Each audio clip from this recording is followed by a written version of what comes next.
All right. Yes. Okay. Hope everything's working. Looks like it.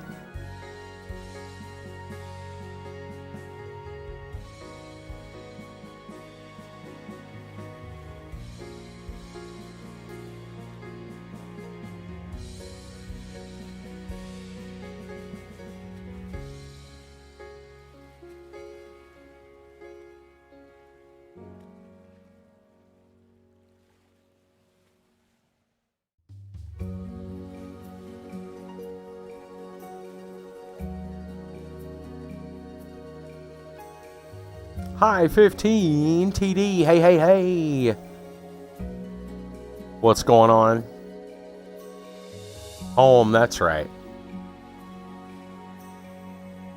You wanted TOEM, you got TOEM. No, not that I... That's right. Hello, stranger. Yes. Stranger in a strange land.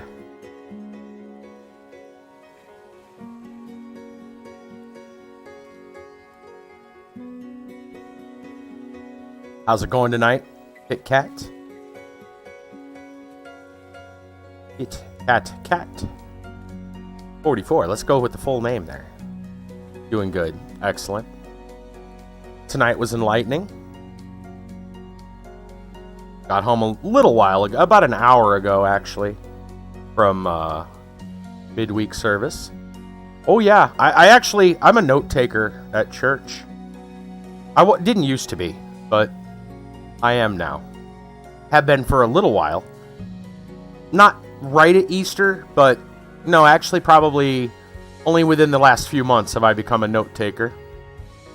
And, yeah, I got my notes out so I can share some things about the last couple of messages. Interesting stuff. Interesting stuff. Yeah. Eba howdy. Wellsam, greetings, shenanigans, and all greetings, Wellsam. Eba is here, that's right. Wow. That's right, the house is looking full. Very nice. You guys ready for some story adventure? Well, photo adventure. I guess story adventure will be later. Alright, let's switch on over to TOEM.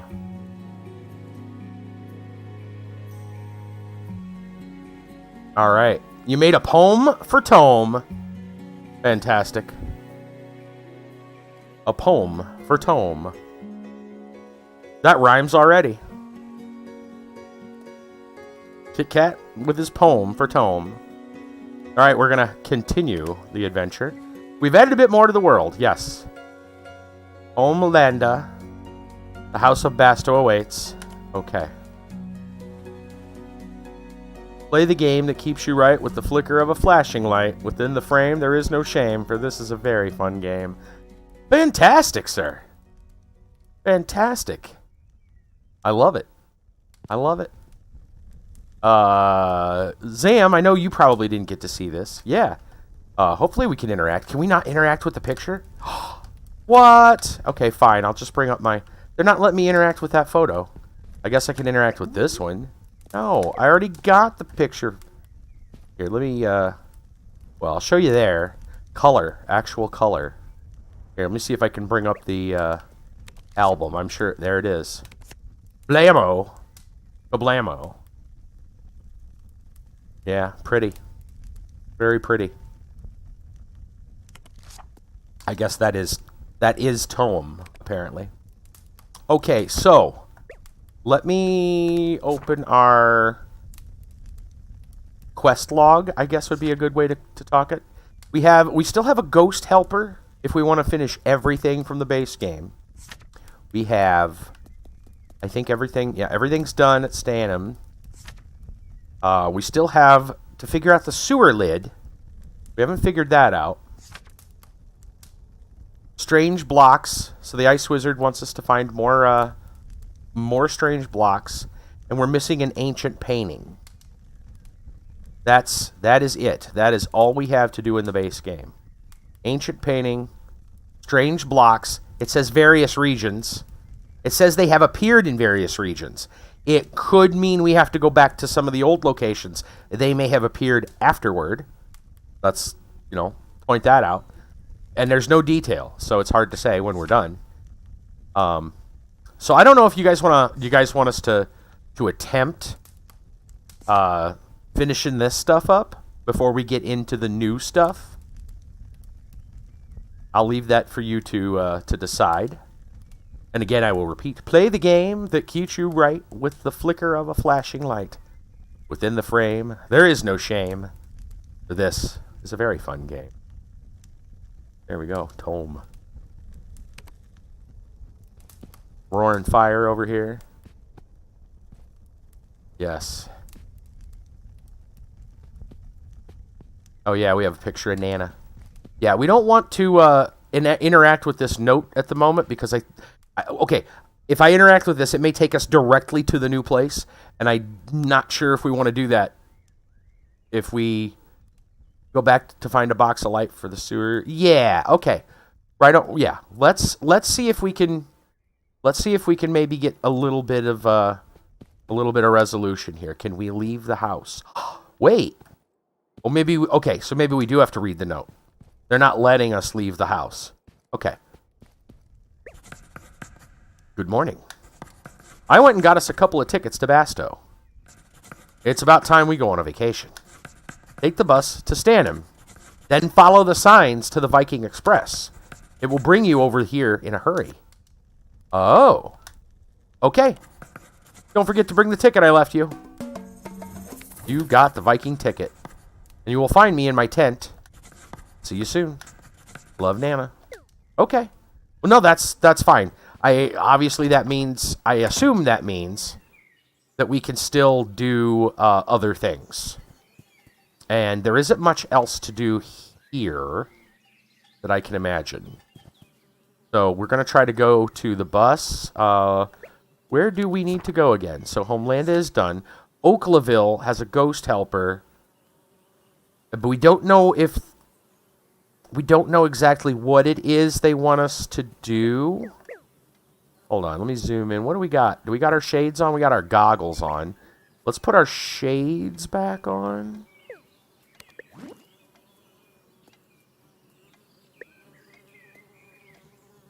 Let's see. Let's put on our space helmet, our ghost glasses. We can take off the scarf. Kind of like our sneakers because they're nice and quick. We don't need the umbrella right now, but we'll keep the foam finger because why not? All right, man. Right.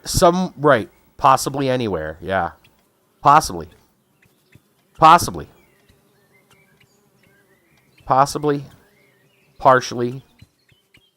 Potentially. Parsley. Wait. Okay. Parsley. That's right. Yep. Waiting for the bus. Where do you want to go? Oaklaville, I guess. We're gonna go one place at a time and see what we're missing. So we are allowed to go to Oaklaville, which is good. Okay. We are looking for... Bye, bus. Oh, it disappeared. All right, we are looking for a cube, a photo cube, magic box. We are looking for a ghost. Yeah, that bus just disappeared. So we're looking for a ghost. We're looking for a photo cube. Probably somewhere you wouldn't normally look, so we have to kind of keep our eyes peeled. Otherwise, we'd have probably found it already. Let's go inside the hotel. Well, yeah, but that doesn't mean it's not around the various regions. And I'm starting to wonder if maybe something hasn't appeared. Wait, what? You see something? Let me know. Yeah. Right, I need to find more boxes. Yeah, so, right, they could be anywhere, so. Hey, it's you! Can't thank you enough. Your photo has really done the hotel good. We get comments about it all the time. Is the music a little loud? Let me know. I've got my headphones on it. I'm back to my regular headset. So, It sounds really loud to me, but I'm not sure if it's really loud to you. Update the menu soon? Yeah, maybe not. Okay. Turn down a smidge? Okay. Let's see if I can... Let's try to do that from here. I am yelling over it. I am yelling over it. But that, again, that depends.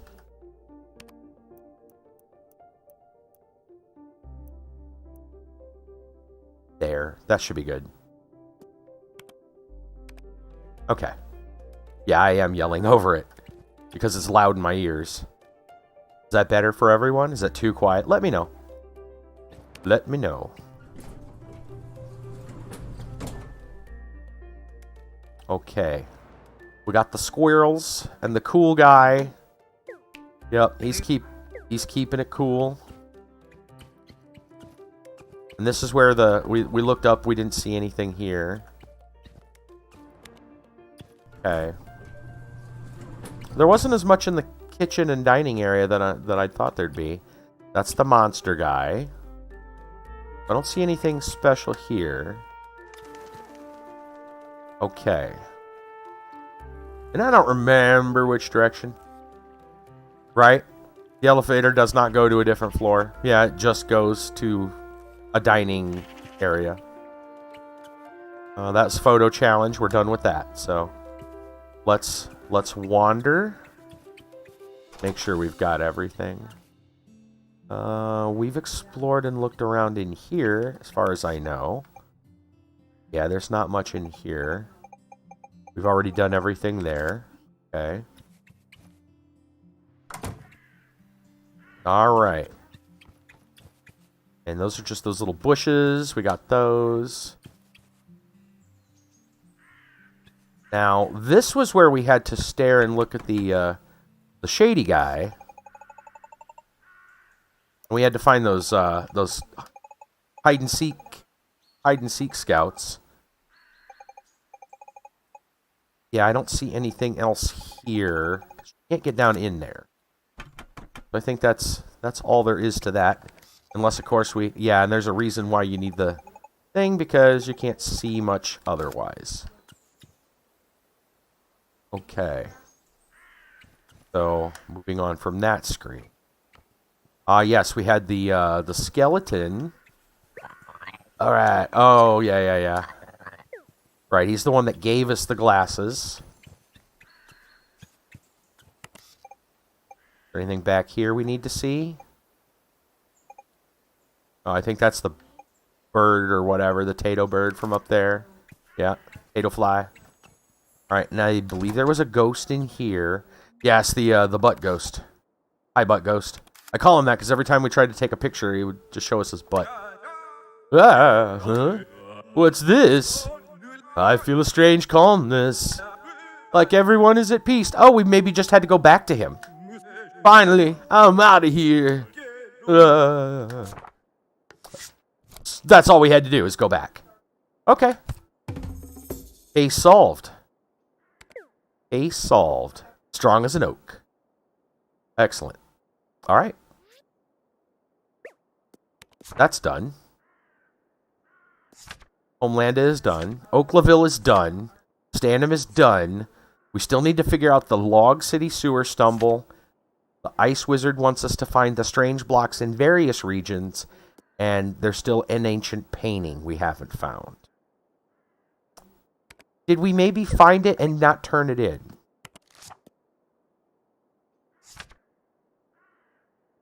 Did we turn that into him? We may not have been able to turn this one into him. Home made of, ended with the credits and everything. I don't remember if we turned that one in. It's possible it's possible we still have to do that. Okay. We still need a box, though. In fact, let me go back in here. Let's see. So, the whole point of coming up here is to get a good picture of this bird. But there might be something else out here. Yeah, I'm not seeing anything. Kinda hoping. I'm not seeing a cube. Check the sky. Maybe we'll see some aliens. No, looks like that's not... That ain't it, Chief. Ain't it, Chief? We didn't turn it in, yeah, because we got the picture, and then they kind of ended as we took the final color photo. So, alright, so this whole half is done. Just checking behind the code house.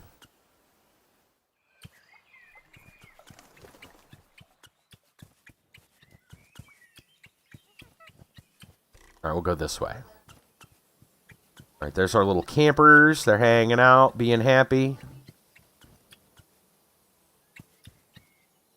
This is another place you can 360 it. Okay. Not many are fully rotatable. Rotatable, as the case may be with the Tato. Rotatable. That one is. Right? Alright, and this was a photo opportunity, which I think might have been one of the first places we... Well, maybe not the first place, but one of the places we already found a cube. I'm fairly... Whoops, I do not need that. Wrong button. Let's look and see if there's a cube, though. This is where we got a picture. This wasn't where we got, like, the front picture of the hotel. So, I'm pretty sure this was where we found a cube at.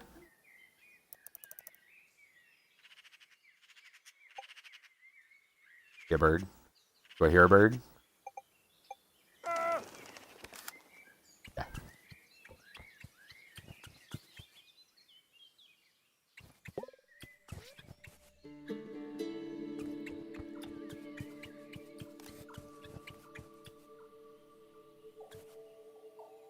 There was a cube under the steps somewhere. Ah, yes. And we got that, too.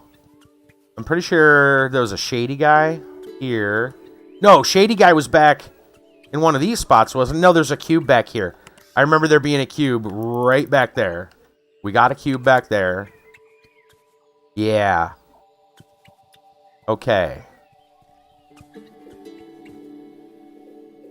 It was a shady guy, not to be confused with he wasn't a shady cable guy, in case Sam's wondering. It was a shady guy, but not a shady cable guy.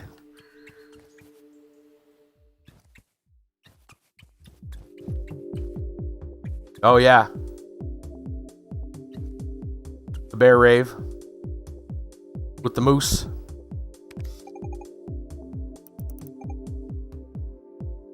That's right, the shady cable guy.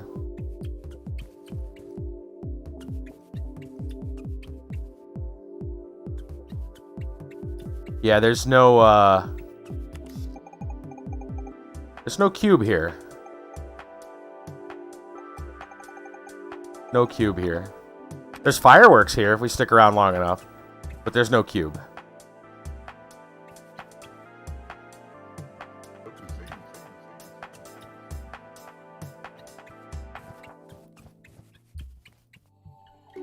A bear rave. It's way to be as the bears. Alright, so as far as I can tell, we have explored Das Bears. We have explored Oaklandia. In that we've covered it, we've finished it completely.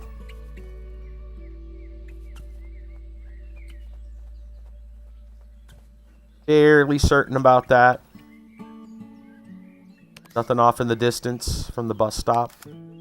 I figured to look since there is the opening there. Maybe that's a good spot to get a picture. Okay. We will go to Stanham. Only because, again, we're not going to go to the Viking thing yet. But we need to go to Stanham.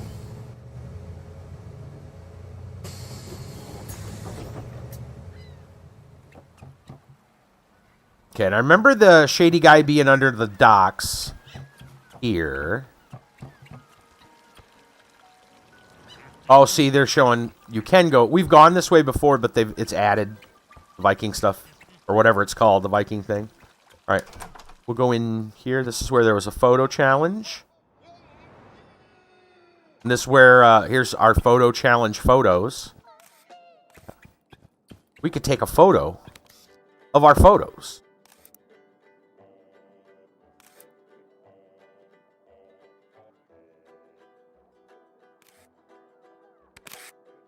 I mean, we should.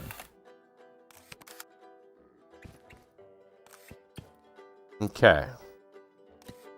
We can't interact with the radio, unfortunately. Yes, I know. That's our pictures. Wow. Yeah, we completed all the challenges. That's right. Oh, hey! Photo challenger flag. Check that out. Photoception, that's right. Equip. Darn's tootin'. Darn tootin', we're a cosplayer. That's right.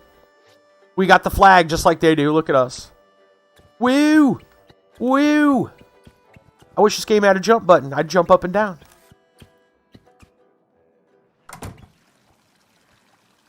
Okay. Alright, so we came in from there. Took a look at that.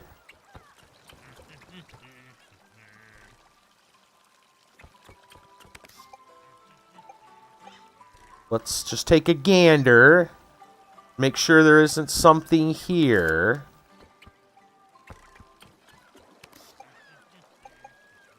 Right, that's going to go off into the distance anyway. Yeah, and there's no cube there.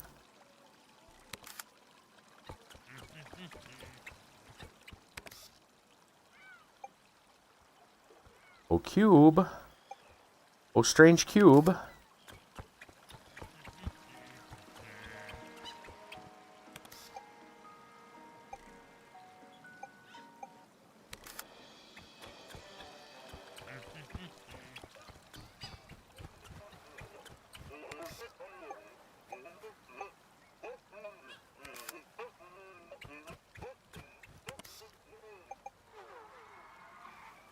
Yeah, not seeing anything specific. Okay. We went that way.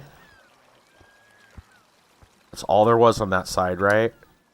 My memory's already, No, there's a lot of things.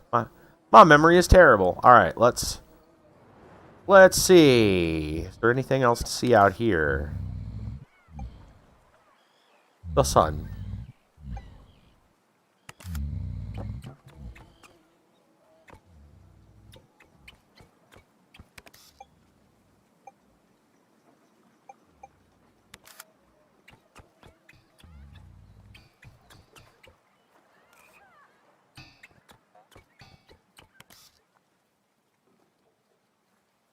Looking for a magic cube.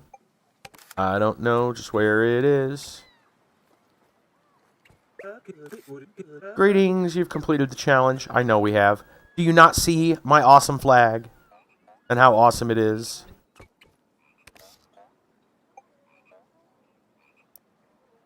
You should respect my authority. They should get a selfie in the beach chair.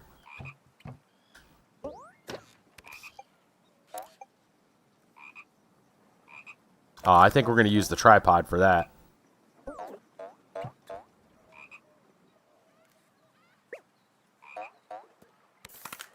I mean, might as well while we're here. Oh, yeah. With the frog. Stay in frame, frog. Perfect.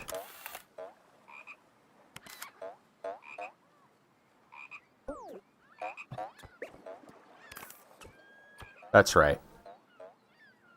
Lounging. That's what we're doing. We're lounging.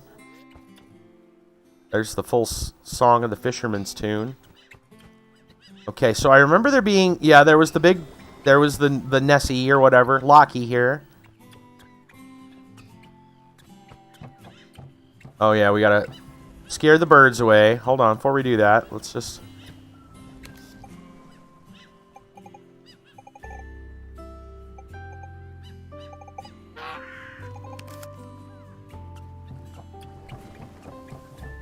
And we've been down here with our diving helmet. There might be something.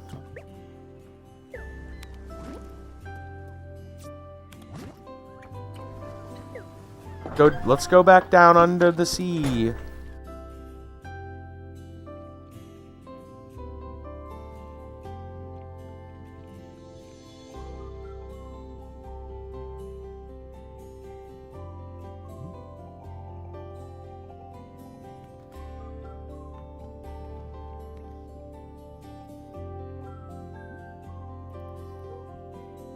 Pretty sure we took a photo of that before. We're not really worried about taking the photos as much as we are finding the cubes.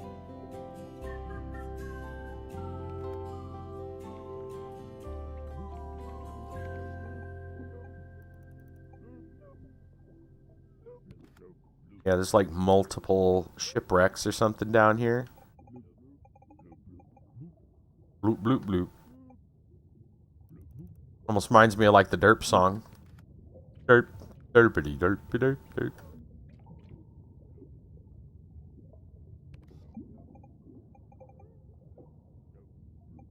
Yeah, nothing. Okay. Alright, back we go.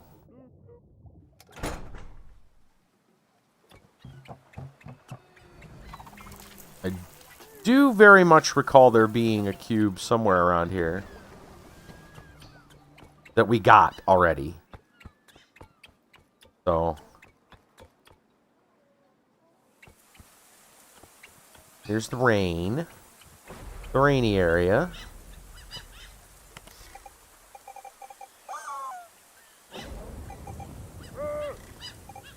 Wait, what? Oh, okay. I must have been too close. That's strange. Yeah. Haven't had that happen before.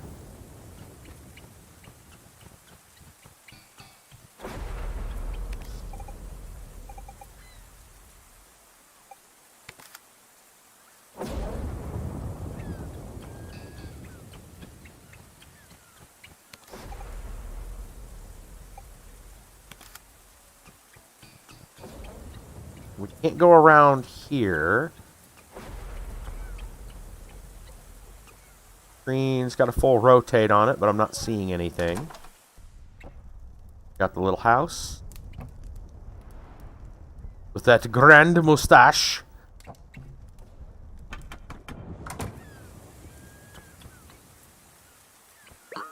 Holy moly.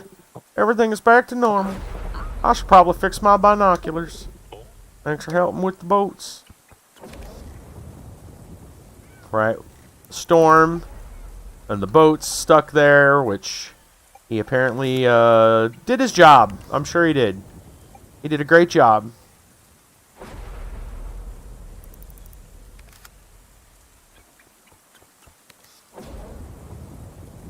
Where are these final cubes?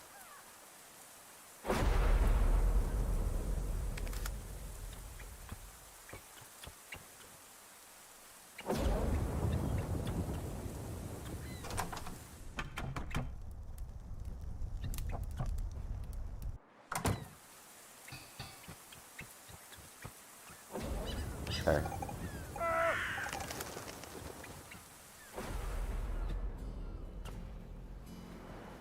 Okay, we got a picture of the kingfish. Remember that.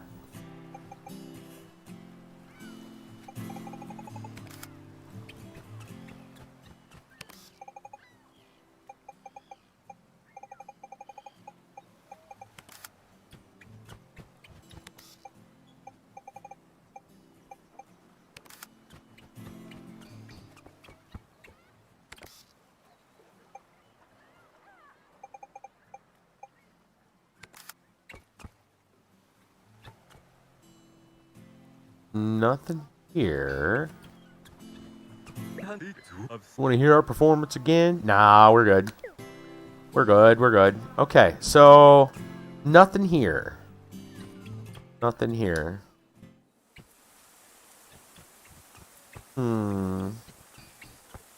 By the way, hold on. Before we go, Do we have, I'm sure we have, a picture, the painting of that guy with the grand mustache? That's important. I mean, it might be, because remember the news guy wanted a grand mustache and we showed him his own? What if we show him the other guy's mustache? I don't know if we tried that at all. I don't think we did. Yeah, there it is. Okay, so we're going to have to try that. See what he thinks of that mustache.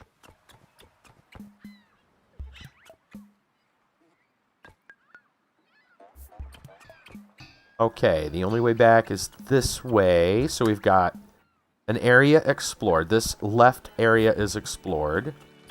We'll take the area to the right. And this was our go-around spot because these gates were up. But now they're not. Right, and that's telling us to go... we can probably actually get on a boat now. That makes sense.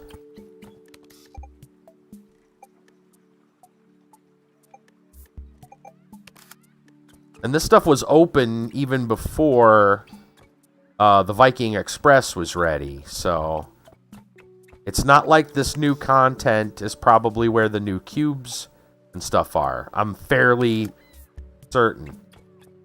Yeah, there's a Viking boat right there. Nice. And this is the guy, or like right around here was where that guy with his dog was. Of course, he's back home now. At the mountains of Kierberg. Mount Kierberg.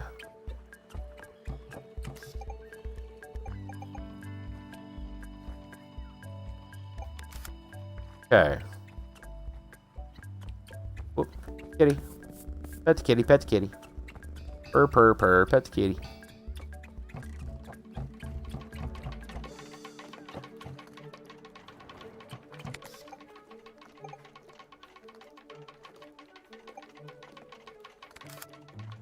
I'm not going to talk to this guy right now.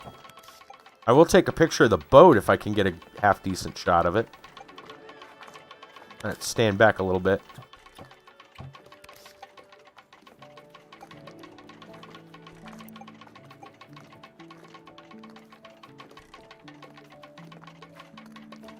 I need the tripod for this one. I don't know if it'll work, but we'll see. I was hoping, yeah, it's about the same. I was hoping the height would be a little bit better. It might be a little bit better.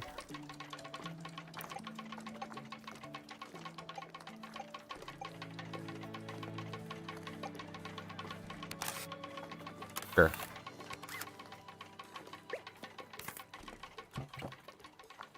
Okay, anything else? Where, oh where are these other cubes?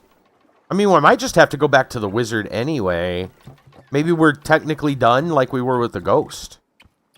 It's possible.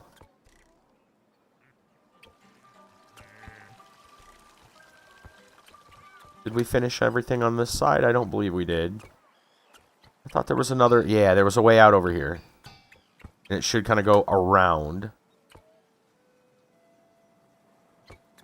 Okay, this is where...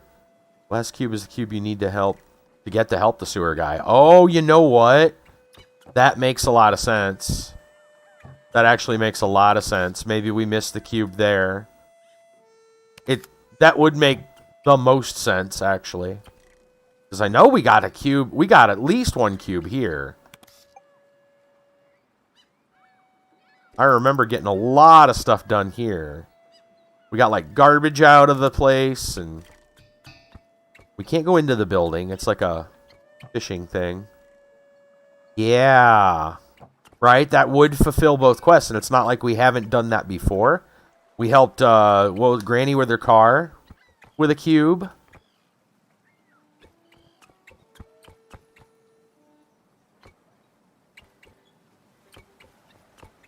And this... Yeah, we've done all of that so far.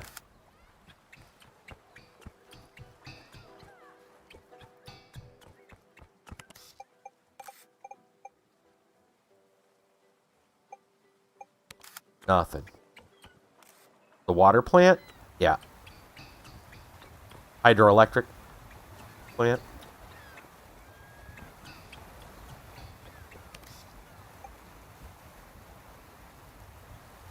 Looking for a cube, and I don't see a cube.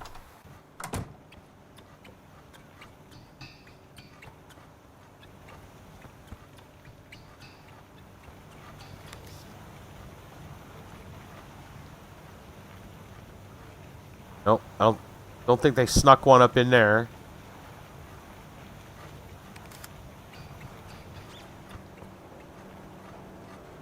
Oh, you know what? I know a place we didn't check. Can I get... Oh, yeah, I can get down there. I don't think we checked behind the waterfall. Dang.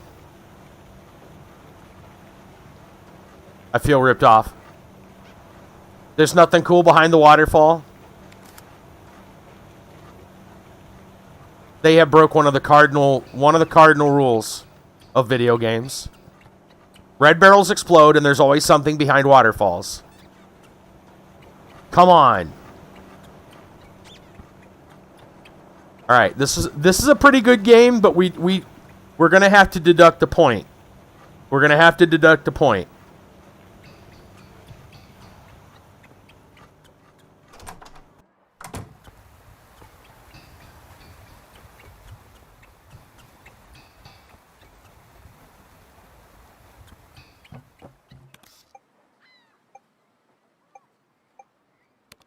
Right? Yeah. All right, let's head back to the main thing.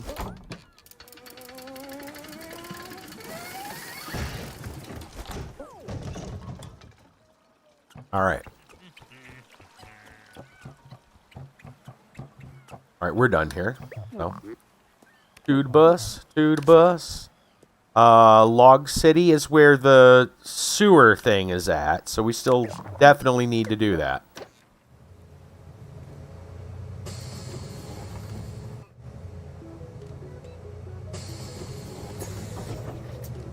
Okay.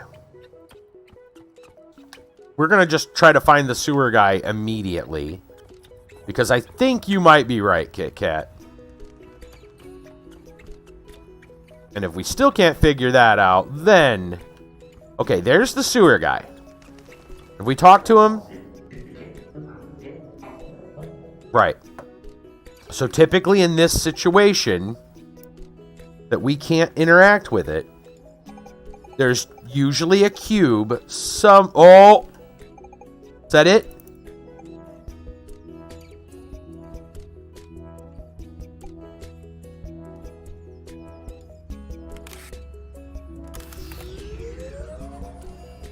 Hiding like an air conditioner or a window. Yeah. Huh? What's going on? OMG. Boom. Yahoo! Hey, you. I bet you fixed this. Thanks. Slamma-jamma. We got it.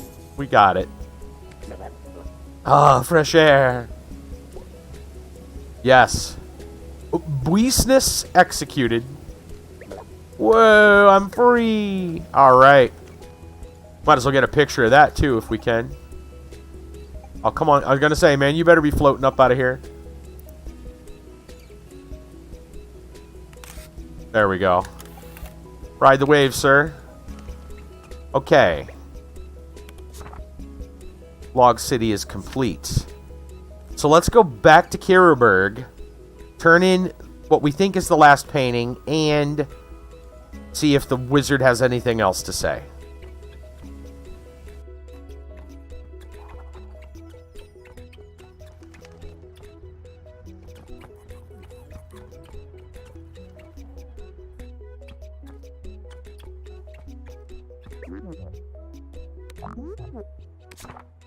Kiruberg. Off we go to Kiruberg. Then we'll check out bonus content. It's going to be soon. Kiruberg. Welcome to Kiruberg. Alright. So we need to go find the ice wizard. Oh, we might as well put on our gear. Our Oh, you know what? We didn't do the photo thing with the mustache. I might want to go back and do that before we leave too, but I'll get there. Ski goggles, scarf, and climbing boots. That should be good. Okay. All right. Let's see. Where's what I don't remember? So we're just gonna pick a direction and go.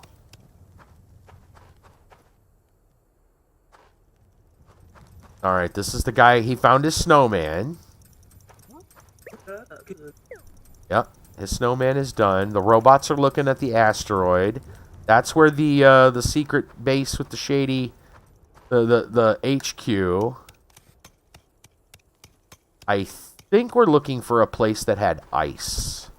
I think we have to break the ice. Yep, with our horn. Oh, hold on. That's all right. I'll go around this way. We need to go talk to this is the guy for the ancient painting. I must find more. Let's try this one. Let's try. Oh, what's this? Another painting of the ancients. Yes. This has to be the last piece of the story. Let me read it out loud for you. We had fire and socialized. We traveled far, finding new places. We set out to discover, to explore the peaks. We climbed mountain, dangerous heights. We reached the peak and saw a bright light, reaching over world, bringing hope, a magical phenomenon. That was beautiful. The story is finally completed. I'm so happy. All right. Slap that down. So it's a story of hope. A story of hope. All right.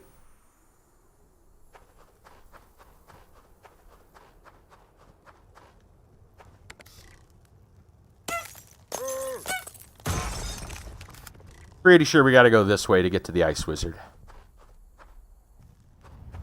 Yes, indeed. Off we go in search of an Ice Wizard. The story was about you, kind of. Well, we are taking the same journey that they did.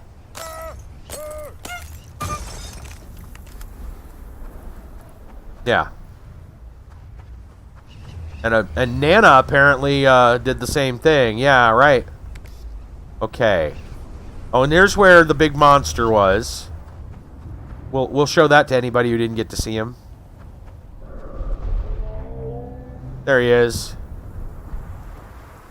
Quick.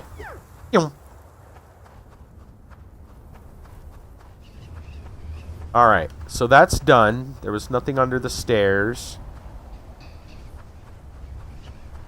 Ice Wizard, where is he?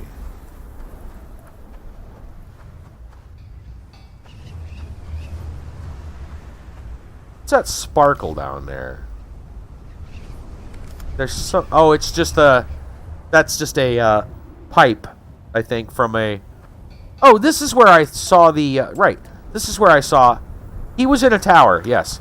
This is where I saw something I was wondering about. Right, so let me...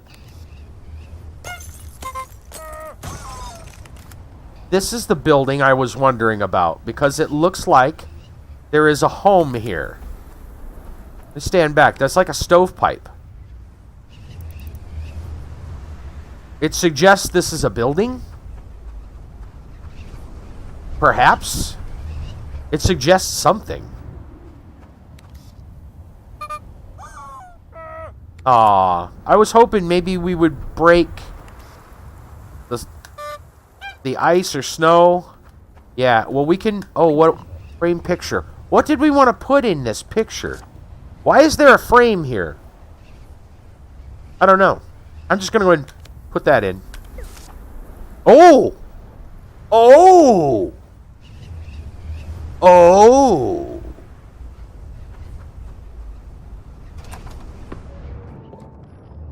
Oh!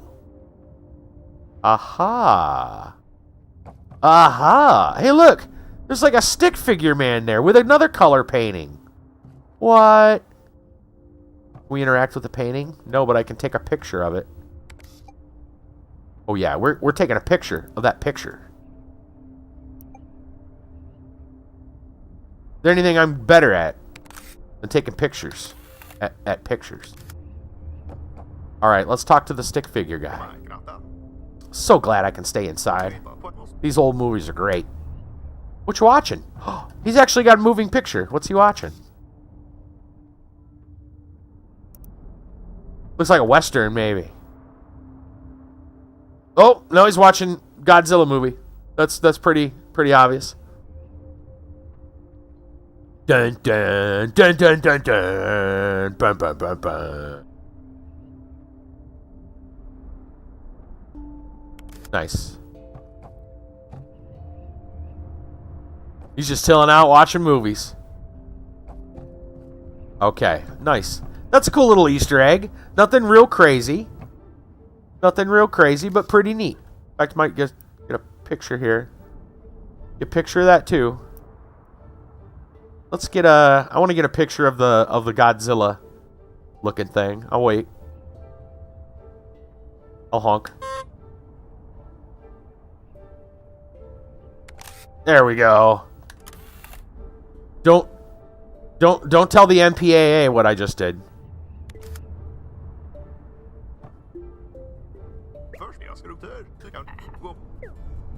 I might be in trouble. Right? Yeah, we needed the color picture to see the other color things. Yeah. This guy has a color television.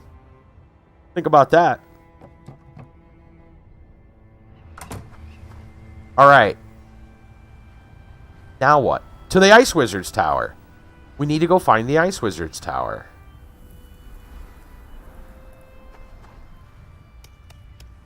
We had already looked over here.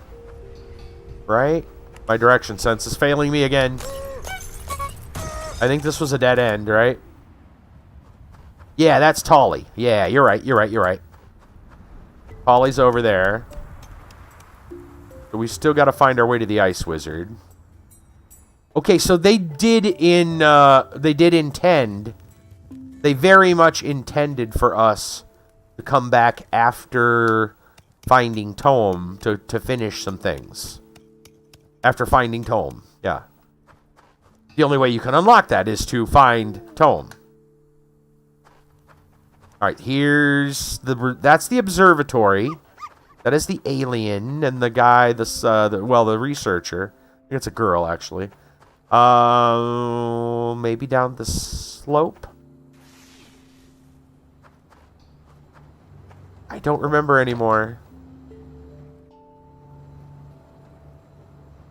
I don't remember anymore. This was a little lodge. I know we're done with that. Oh, we're back at the beginning. How'd we do that? I guess we gotta go this way. Did we miss something? We missed something. Yeah, we definitely missed something. We took a wrong turn somewhere. And here's... What was his deal? I forget. No, we don't want to sit on a bed. Go talk to him. Snowball. Oh, yeah, that's the old guy that had the snowball that fell down the mountain. But he found out years later it was right over there. We got our singing goats, the goat choir. Where was the Ice Wizard?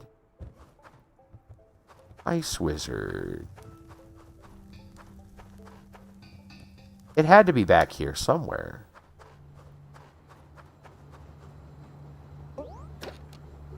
Where's that tower? Right? Somehow we have misplaced an Ice Wizard's Tower. The other place. I don't know. That's the observatory. The taller mountain? Oh, maybe the peak? Yeah, but it could... I don't know. I don't think it was. But he might have been.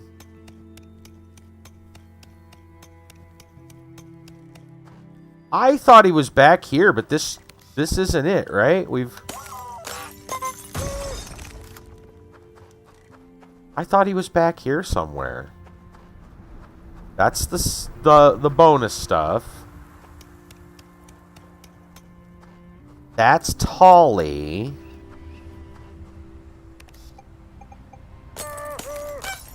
I mean, I'm gonna go look again because maybe there was something I missed, but I'm pretty sure this is just Tolly.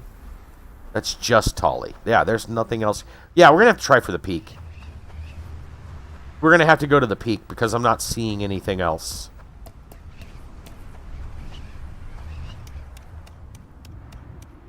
Okay.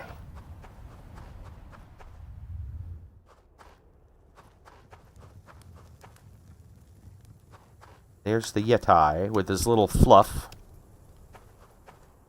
His little fluff and stuff. Alright, let's look at over here. No, there it is. It was just one quick little U-turn. Glad I looked. Okay. I got it! Finally! The cosmic energy is at an all-time high!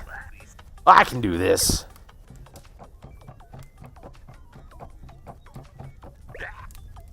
Wabadoo! Wabadee! Yay! I've done it! I'm so thrilled! Ah! Dude, did he just make a portal? Blam! I wonder what lies on the other side. True completionist. We've 100%ed, guys. Ice fighter. I can't believe it. After years and years of research, successfully channeled the energy of the cosmos. Well, I mean, we got to see what's on the other side of the portal. Might as well take a picture of it too, just in case. We're gonna leave the picture here. Oh, okay, off we go into another dimension. Whoa! What's with the big? Is that a big deer? What is that thing? Oh, it's the cosmic deer! It's the cosmic deer!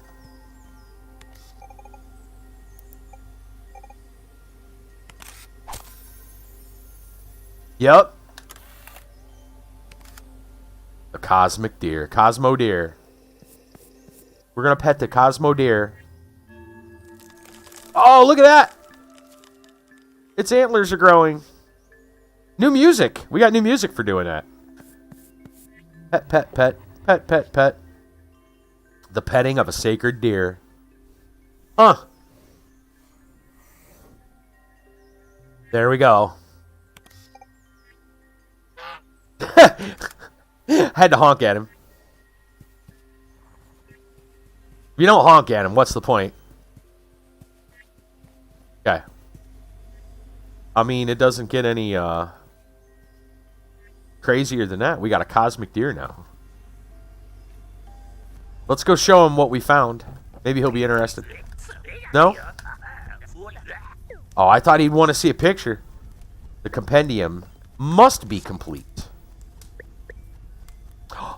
We're missing a turtle still at the city? How? We took the picture of the one with the pizza. Game. Why you gotta do me dirty? Alright, well I guess we'll go back to the city. We still have to go take that picture. Yeah. We also, well, in the city we also need to show the news guy the big mustache. So let's go ahead and wrap this stuff up. Do do do do do.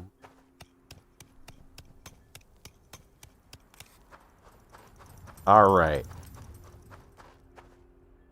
there anything else we need to do? Heroburg is done. Log City is done. Stanham is done. Oaklaville is done. Homelanda is done. So, if anything, there might be a couple of little fiddly bits we can kind of put together. So there's a mustache. We want to go talk to the guy in the city. Come on. Log City. Log City. Let's go Log City. Okay, we need to go to the news reporter. And we need to go get a picture of the turtle.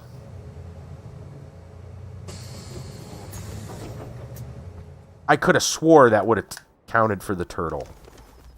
Oh well. I don't remember which direction this is. Is that another graffiti, like, right there? I don't know. It looks too clean to be graffiti. No, not with one being right there. I'm not sure what that symbol represents. Huh. Moidle schmoidle. Yeah. Speaking of which...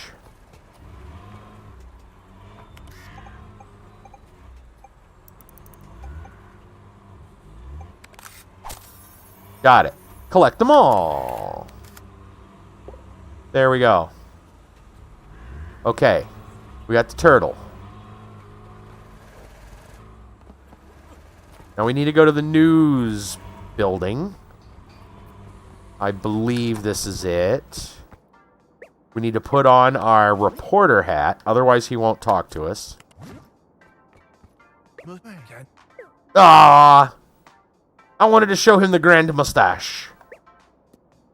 Maybe I can still do it. Maybe we can go through here to do it.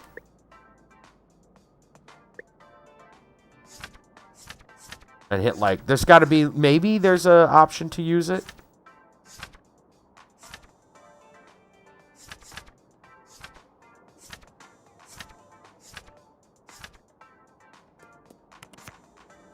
Edit, like, delete, share. And share doesn't work in-game. It actually takes you somewhere. Okay.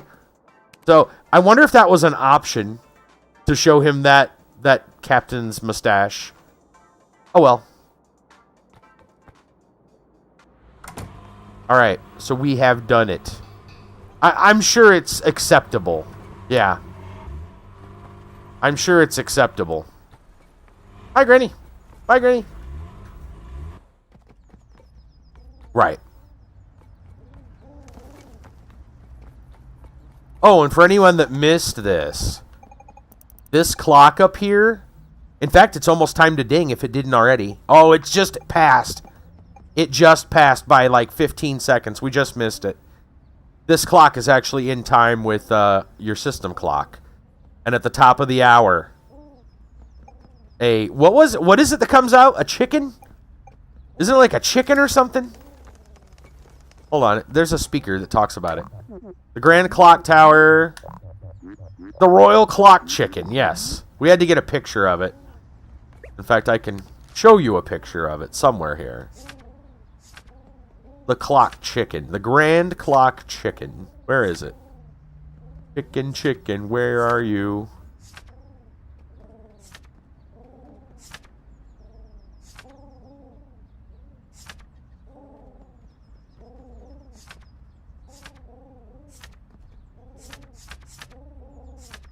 Did we have to turn it in and not get to keep it? See, there's that other picture of the turtle. It didn't count. Oh, there it is. Yeah. Yeah, the angle's not very good, but there you go. The Grand Clock Chicken. I'm going to go ahead and just delete that photo because it doesn't count. Doesn't count. Not good enough. I see how it is. All right. All right. So, here's what we're going to do. We've done pretty much everything that we can, so we're going to go back to Stanham. And now it's time to go check out the Viking expedition.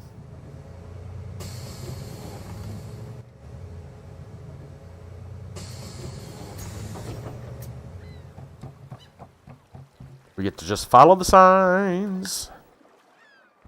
So what I think is we'll go down here to the Viking expedition. We'll talk to the fella.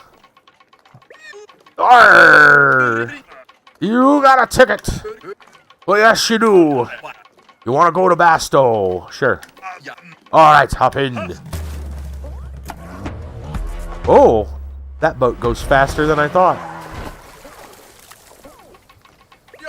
Here we are, Basto. Thanks for traveling with Viking Express. Arr. Tropical Paradise. Talk to him again. You got a ticket? Yes, you do. No, we don't. Okay. Maybe next time. Okay, so we can go right back, apparently. We don't need more tickets or more stamps to get out of the island. So let's talk to this guy. Hey, hey, hey! He talks like we do when we go to the chat. Welcome to Basto, a warm place in a cold land. I've been sure to follow your journey. What an adventure it has been. But the question is, are you ready for another adventure? Absolutely. Love the energy. Here you go. Water popper attachment launches water balloons, splash everything. That, my friend, is a water popper attachment. It launches tiny water balloons. Perfect for, well, anything. I know. Hit the target over there with a water balloon. Open your camera, swap out the honk. Interesting. We'll do that in a moment. I am going to take a quick break. We're going to pull out. You guys can see what there is to see of Basto before we get going. How's that sound? We'll take in the sights. I'll put some music on for you. We got anything new already for Basto? No? Well, we'll just start it there. And we'll turn shuffle on. All right. Yeah, we'll zoom in a little bit. Right about there. Okay. All right. We'll be back, and we'll check out Basto. The new stuff, or at least new to us.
All right, I have returned. You guys getting some rotational action over here in the in Basto? Yeah.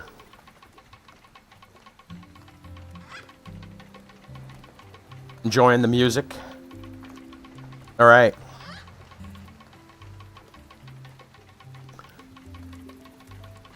Thank you, guys. Thank you. And just so you know, story time for tonight and tomorrow night, from what I'm gathering, will be chock full of goodness. I think there'll be so much I'll have to hold it back for the next. Yeah. There's some interesting things. Not saga related either. Maybe a new saga, and not a different story. A different story, if you will. A new story. A new story is unfolding. I'm going to take a picture of that, but first, let's check the album. Do we have new things to go get pictures of? We sure do. A bat, a beach snake, a beak bird, a bitling frog, a bitling mouse, a bitling snail, a bitling tato, a cocoa crab, a day lizard, a drill mole, an eggert, a firefly, a glowworm, an bitsy, a mud frog, a night lizard, a snout bug, a tato coco, a tato king, and a water strider. Okay. Well, I already see this fella. Oh, come on, squawk. Oh, I missed it. That's fine. Beak bird. Beak bird it is. Oh, can we honk at the beak bird? Can we throw a water balloon at the beak bird? We can, but he doesn't care. Let's throw a water balloon at the Viking. Awesome. Okay. Make sure we don't miss anything here. You know what? We are not dressed for this location. We've got on, like, goggles and hiking gear. Let's see. You know what? We're on vacation. Let's put on our cowboy hat. You know what? This kind of looks like a tourist. We'll wear the tourist cap. We'll put on our cool shades. I guess sneakers? We like our flag. I think we're good. Yeah. We could put on our monster mask and run around. That's a possibility. We can't see our shades, though, with our monster mask. That's just not as cool, in my opinion.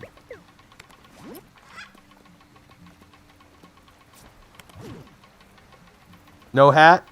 No hat? You like no hat? Oh, can I not do no hat?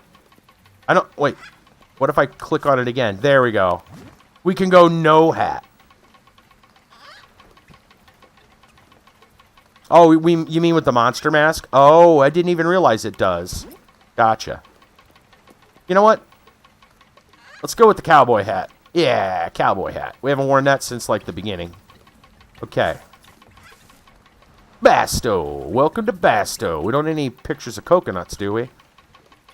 Is there anything here with the waterfall we need to look at? I feel like there might be something. Hi, birdie. I guess not.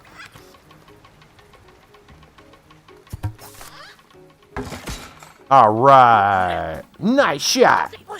Now that you know how to use it, let's spice it up. I've hidden 11 special balloons around the island. See if you can pop them all. Happy hunting. And enjoy your stay at Basto. The bird on the sign. Oh, right. That's like its own thing. Also, this time instead of a bus ride, we're going to have a big campfire with everyone on Basto. Stop by when you have at least 10 stamps. Yeah, we got to take a picture of that bird. I'm going to switch to the honk. But we're not going to honk. No, I'm going to wait. Obviously, that's not a good enough picture. Let's wait for him to come back around. There we go. Ah, the bitling tato. So he's a pixel 8-bit. Yep. Can we honk? Oh, it spins him. Fantastic. Fantastic. Can we climb the ladder? We can climb the ladder. Ooh. X marks the spot. What's going on here? Is there treasure? I don't have a thing to dig for treasure. At least not yet. Is there anything else to see? There's the sun again. Treasure. Yeah, obviously treasure. Ooh, a big island over there. Oh, okay, okay. Maybe they want us to know that there's other things here. Teasing us with some hints. Alright, zoom out. Oh, look at the cube guy. Yo! Looking to buy a jet ski? No. Rude. Jet ski is life. Isn't that right, bro? Totally, bro!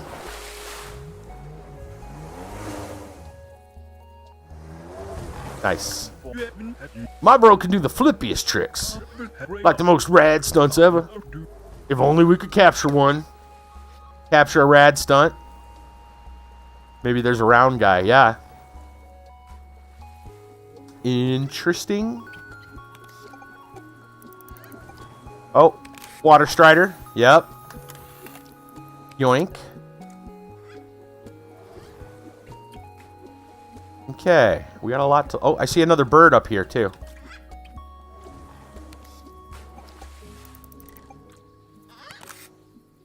Oh, it's still a beak bird. You know what? We'll keep the one we got. Okay, there's another little water thing. We can splash some water. There's a monkey sitting here. At least it looks like a monkey. There's a ladder, but I bet we need a jet ski. So we need to take a picture, for one, of his sick stunt.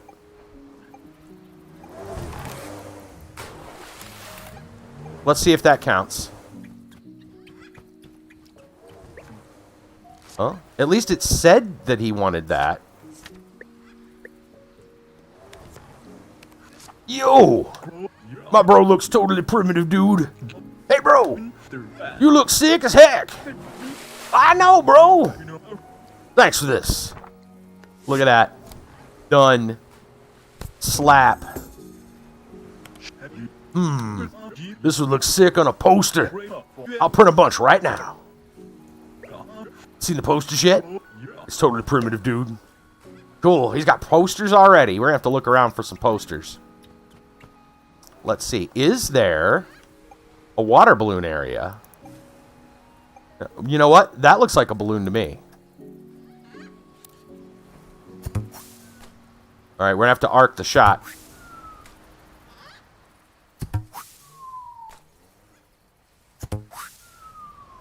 Oh, I don't think we can make it. Might have to get a little closer.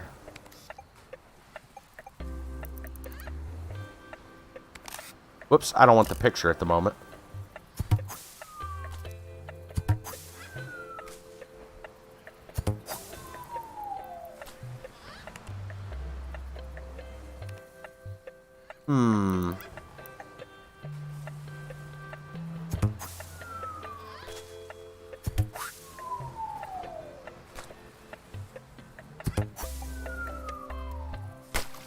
Nope.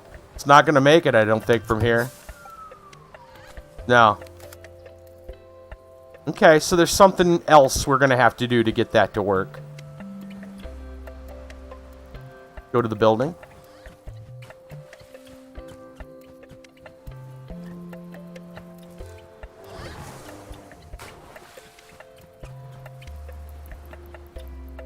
No. Oh, yeah. This guy over here. I did see him, yes. When I was getting ready to take the, this guy's picture. Yeah.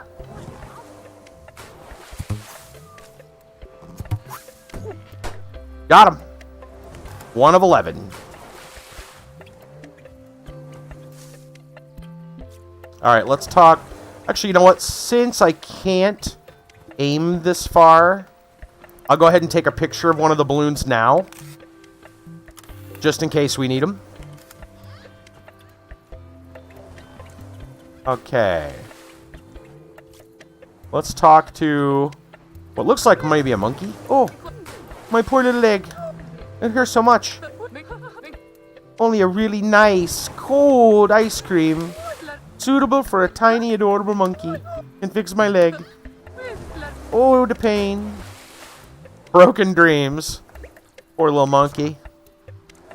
Sad monkey with a leg problem. We gotta find us some ice cream. A tiny ice cream, apparently, too. Like the big one in the other town doesn't count. Alright. This looks like maybe a gardener? Why aren't these flowers growing?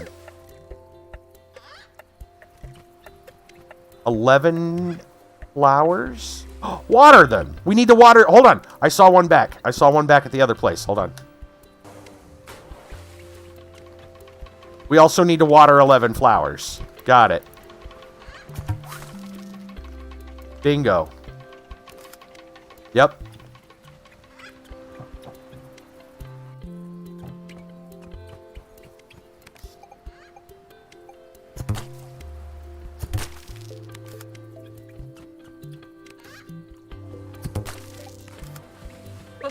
I can never get anything to grow in this heat.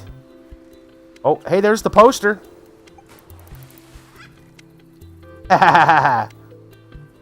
Doing a sick trick.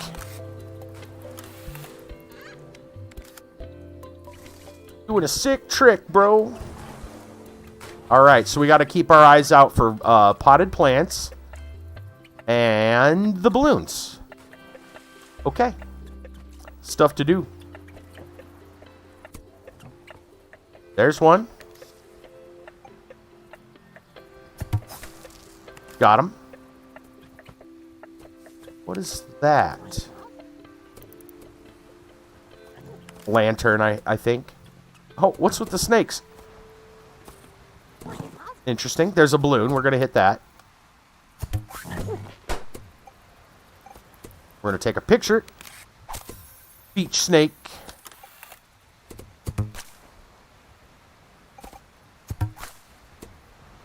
Let's honk at him. Okay. Beach snake. Oh, there's Nana's tent. Let's go talk to Nana. It's Nana. You're here! I was a little worried you're going to miss my note. Oh. The water is still too high to visit the rest of Basto. We'll have to wait until night for it to go down. Some of the critters prefer being out at night. Interesting. Many inhabitants prefer being out during the day. If you're planning on seeing all Basto has to offer, you might have to take a few naps while we're here. Ha ha ha ha. Go ahead. Take a nap. Okay. Let's open this. You got a sun hat for maximum vacation. Of course. She's got our picture up. Maybe that's hers. I don't know.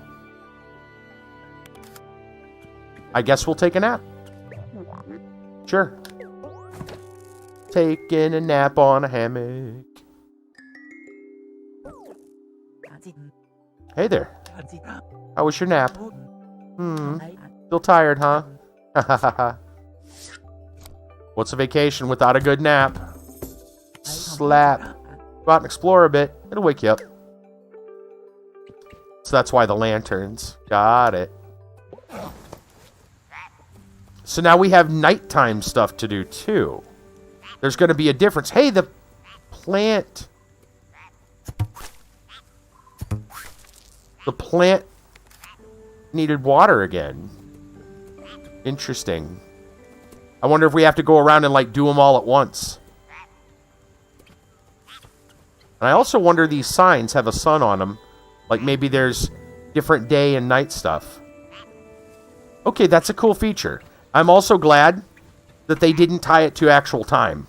Because they tied the clock in the clock tower to actual time. I'm kind of glad they're not, like, making us play in the middle of the afternoon or something. Which would kind of ruin the stream entirely. Mudfrog. Another little waterfall. You know what, Mud Frog? We need to know some things.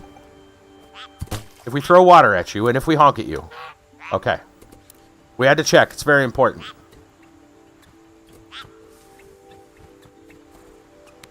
What if we throw water? This is mud already. I was kind of hoping that something would happen. Okay. Science, that's right. It's for science, Mud Frog. So, we can't get down there. There's some weird little beans or something. The water is low, though. Yeah. The water is lower.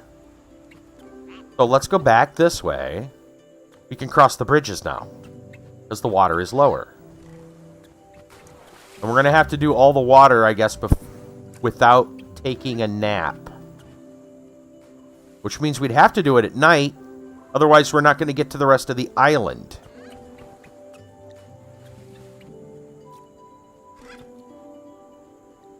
Interesting.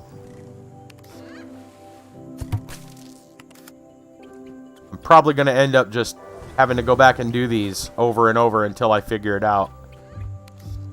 You watch. There'll be a reason to have to raise the water, and then we'll have to do it again.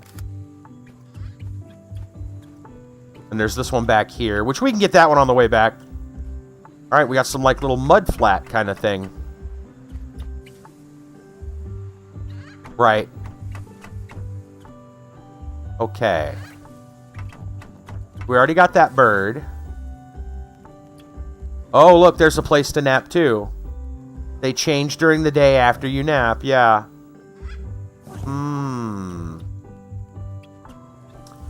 So they're showing us that we can nap out here as well. Let's just explore during the night. First. There's a cactus. Oh, there's a nap spot in every location. Excuse me, every location? Painting is a passion. But right now, I feel a hurdle. I can still paint. But it's not as fun anymore. My shapes never feel as exciting. I probably need to broaden my horizons a bit. Something more organic and sparkling. Like a portrait. A portrait? How about a self-portrait? A beautiful picture. But I'm looking for a portrait. Someone who is sparkling with beauty. Ooh, sparkling with beauty. Well, I don't know if it's going to count. But we literally have the sparkling seagull.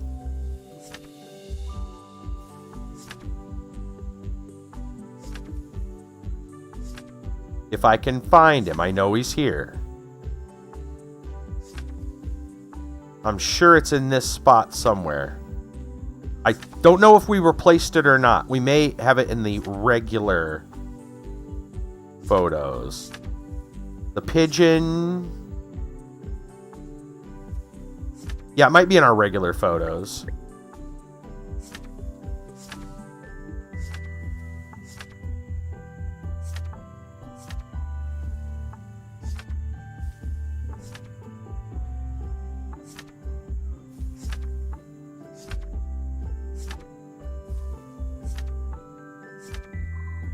Oh, there he is. Oh, that is perfect. Oh, that's true. Get anywhere with the jet ski, yeah. Something like this. And this. And voila. Truly another masterpiece. Painterly portrait. Blam. Thank you. Hey, that was a doozy. There's nothing like it. I got more. I don't know if we have more. She wants more portraits. How about these two? A beautiful picture, but I'm looking for a portrait sparkling with beauty. I don't think we have anyone else right now. No rush. Oh, you know what? I do know someone. Well, the TOEM itself. Right, the TOEM itself. I was thinking perhaps the model with the hat. But you're right, the TOEM itself. That's got to have some beauty to it. a beautiful picture, but I'm looking for a portrait. Okay. Let's try the model. Where's she at? There she is. A beautiful picture? No. Okay. I kind of figured with all the, like, flash photography and everything, they'd say that counts as a sparkle, but I guess not. Okay. We'll be back. I'm assuming we're going to have to fill all of those. Okay, so we came from here. Oh, I see some things down there. And we can get down there, so we will. Well, those are water striders. It looks like more water striders. Another X, by the way. Yeah, those are water striders. Okay. More treasure. Alright. There's a spot for a balloon.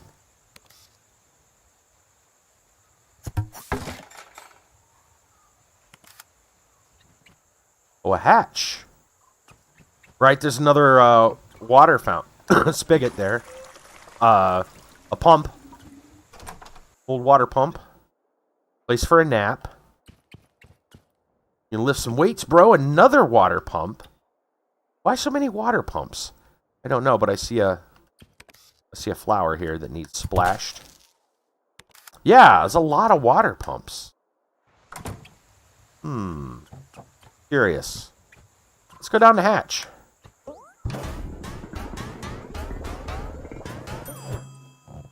Well, okay then.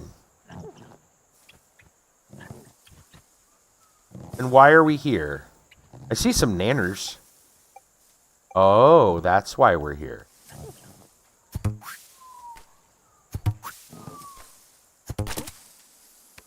Oh, wait. We can actually pick up the bananas? Bananakin, a tropical fruit. Wait a minute. Right, we got some warps going on there. Yup. Oh, I see a bat. Bingo. Okay, so these trees also drop some stuff.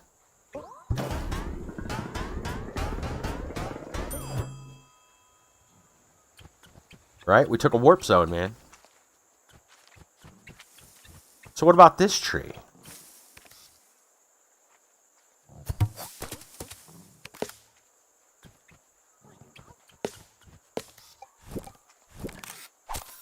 A potato cocoa.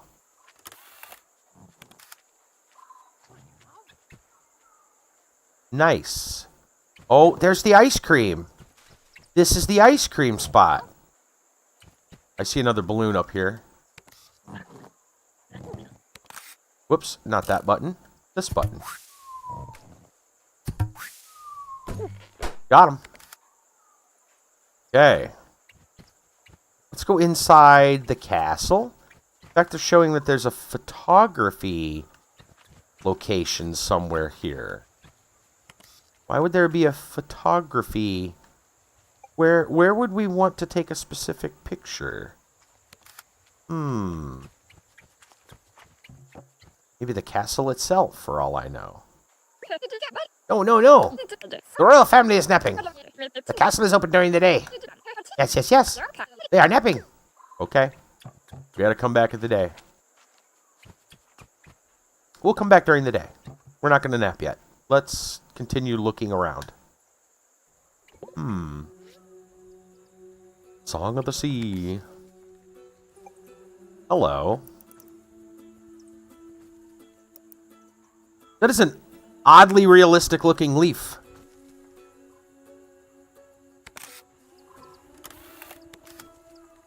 For a very cartoony world. Doesn't talk. Are they watching a movie? Dancing Tato.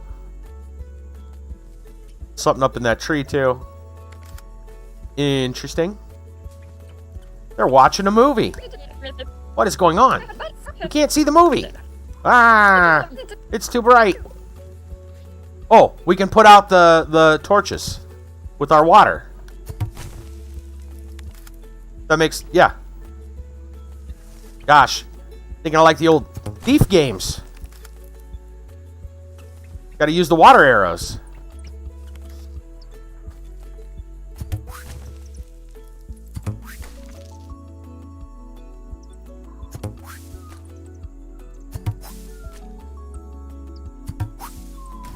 There we go. Well, now that we got a better picture, yes. The movie is fixed. Hooray! 420, yo. Thank you. All right. Take a picture of the dancing Tato. There we go.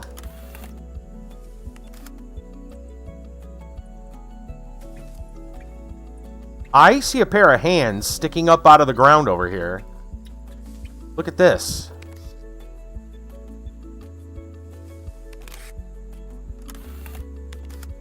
I can't talk to him either. Alright, that tree is shaking, which means we can probably throw water at it and get something. Oh, yeah. That's true. We'll do that in a minute, too.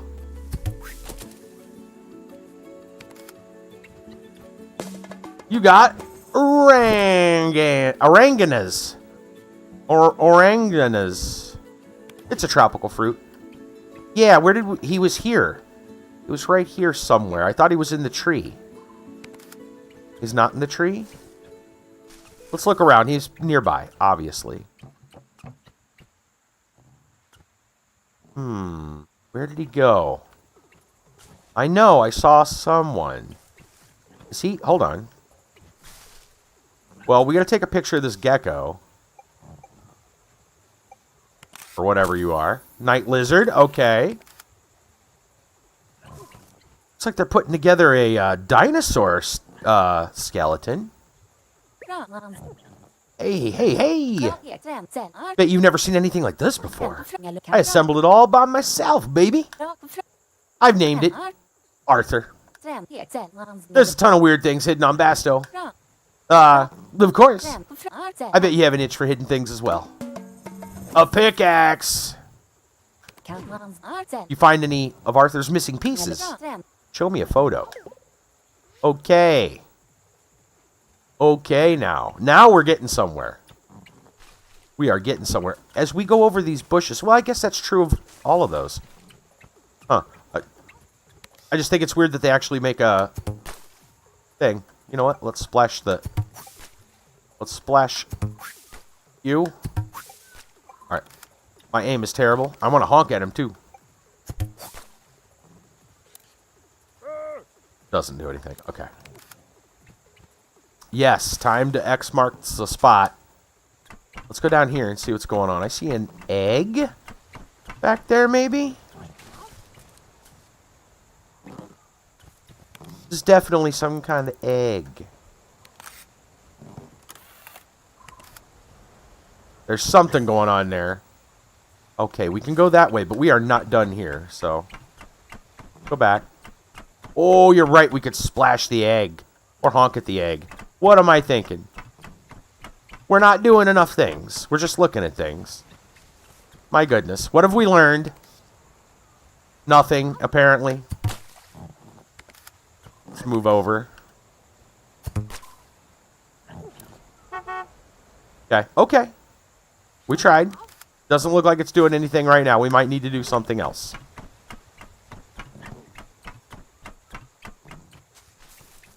I mean, you're on the right track of, like, what we should be doing. Here we go. Pickaxes. Right here. Boom! Was digging. Got a sleeping ground. Oh, nice hat. But head hot. Need to cool head with ice cream. Head so hot. Another person that needs ice cream. Okay. Sure. Alright, we got some people chilling out over here. They look like they're toasting marshmallows. Look at that. They're having a good time. They're having a good time. They're toasting marshmallows. Hello there. We're telling spooky stories. And I'm up next. My story's going to be super spooky. I just gotta come up with the spooky part. A big spooky tree would be perfect. Help me out with a photo of a spooky tree. I don't think we have a spooky tree yet. I'm sure that's somewhere else. I don't recall seeing a spooky tree, but we got a seat right here at the campfire. So that's pretty cool. Okay. We can't get over that way for some reason. Oh, maybe we can. There's a spot to dig down here, and there's someone to talk to down here. Yeah, you hear cat facts? I know. There's a kitty. He's doing a lot of talking. Drill mole. Is someone there? Hello? I would play you a song, but I can't see anything. The seaweed is blocking my eyes. It's tangled in my hair. I've tried everything. Can you help me? A splash might help. I just want to play my ukulele. Is that like a mermaid or something?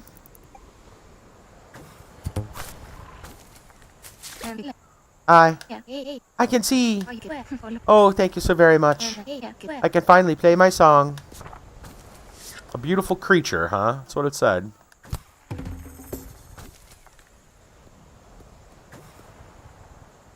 Has its ukulele. Okay.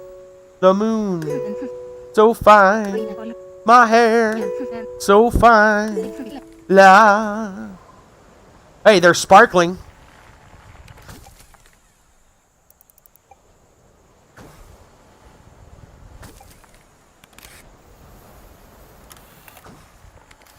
A moonlit beauty. There we go. The artist will have something. And we've got a pickaxe. Pop. I believe we get a picture of the bone. Alright. I didn't feel a little... Usually the controller vibrates when you get a good picture. I'm going to see if I need to take that again. There we go. That one actually gave... Yeah, the controller didn't do it the first time. There is a lot. This added spot... yeah, there's a lot to do in this one little spot. I'm kind of surprised. This area looks like it's... like a third of the game. It adds new mechanics. Okay, so we can't get over here, which means we probably have to do that in the day. When the water rises or something. Okay, where did we... It looks like we had to come in... Yeah, we had to come in through the side. We can go over here.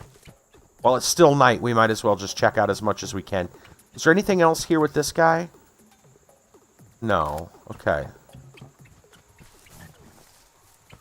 Go down this way.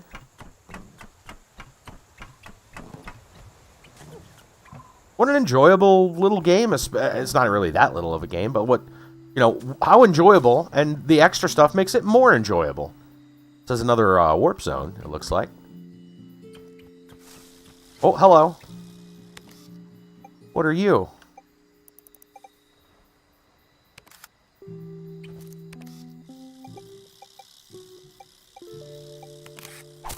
You're a snout bug. Okay. We've got a nice little spot back here. Boo-doop, boo-doop, doop. Okay. Let's take the warp zone.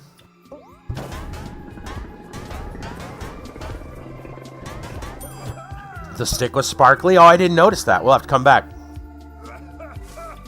Alright. Oh, a spooky tree! Look, spooky tree! Can I talk to the spooky tree? No. But I can take a picture of the spooky tree.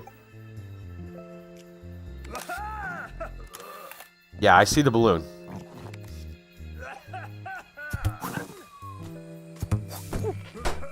There we go.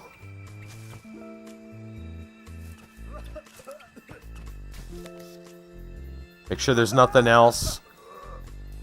Like a cube or something we might be missing.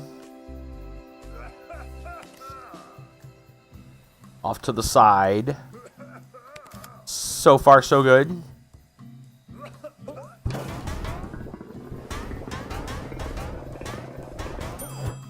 Okay. Interesting, we can go back here. Oh, I see why. There's another balloon. Is there anything else off to the side here? Of course, we don't have any new constellations like lit up here. Obviously, there's going to be more to explore in the day. Another bicycle. Can we ring the bell? We can, of course. There's that. This tree has something.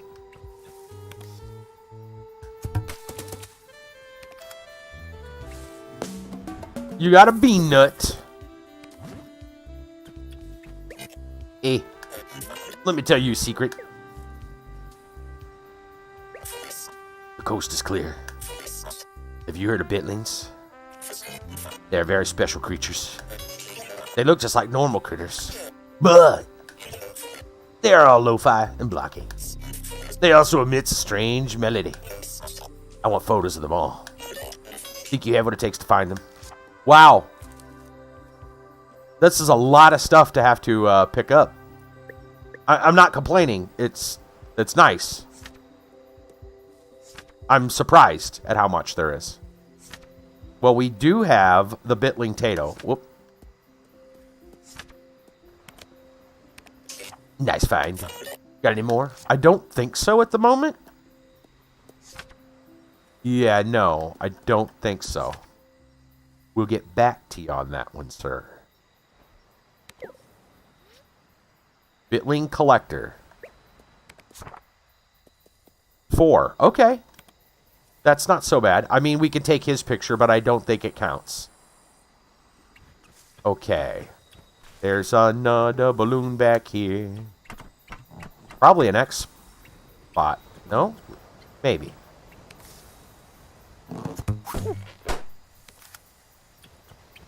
Really? No X spot in here?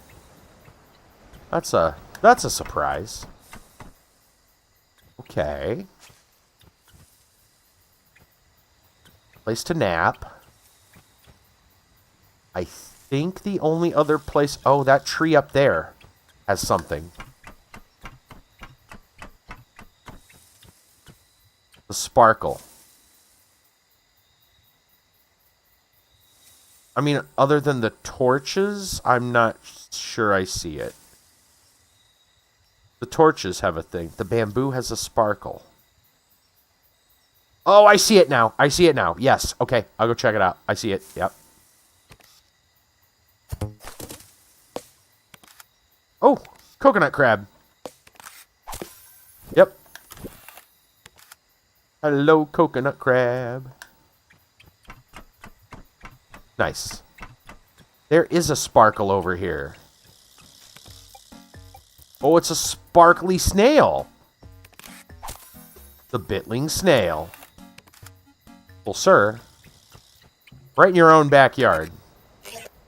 Hey, so. Did you find him? Well, I found one. Nice find. Got any more? Not yet. We'll be back. Okay. We're getting some stuff. Let's see what happens in this place. Ooh, a cave. Okay, okay. There's an X spot. There's some flowers. Bam. Treasure!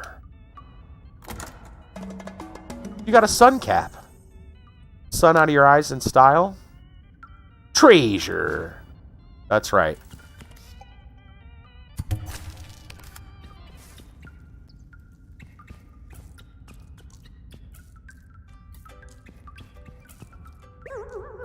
In the dark, they can be seen. Flying rats shaped like beans. Wake up 3 and I'll awaken. Then ice cream will be 8. Hero of 3. There's glowworms.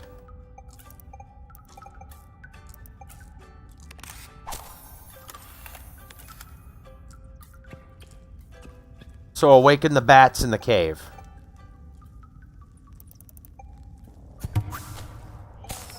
That'll do it. That'll wake them up. Okay, okay.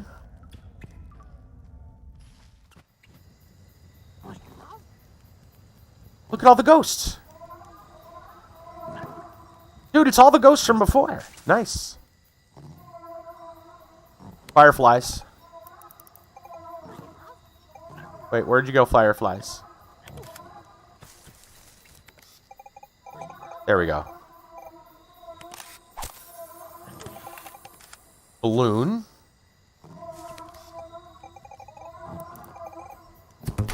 Oh, the fireflies are blocking me. We got to get him from a different angle, I think.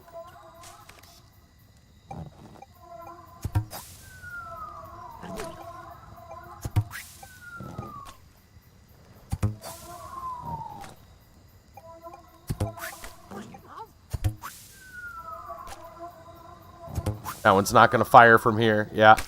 We got to get him from a different angle. Okay. All right, before we go check out the ghost, let's go back in the cave. Is there only the one bat in this cave? And the flowers are dead again. You know what? I wonder if we have to, like, multiply water them. Oh, got it. There was other bats outside. You're right. Okay. We got to give them enough water. Okay. Right. When in doubt, give more water. Okay. Let's go. Okay. I'm going to go around this way. Come up here. We'll bypass the ghosts for just a minute. Yep. Oh, balloon. We'll pop the balloon. I don't want to make sure I don't accidentally take a nap. Okay. Yeah, I saw it. There's somebody else down here, too. Water worker. He's on vacation, maybe. I don't know. Okay, now we know. We've got to... Let's throw a water balloon at him or honk at him. This place rocks. The water's perfect. I should contact my coworkers. Let them know I'm on vacation. But it's so relaxing. I'll do it soon. Splish splash, it says. Let's get a picture of him. Perfect. All right. Well, let's... Oh, you know what? That flower is sparkling.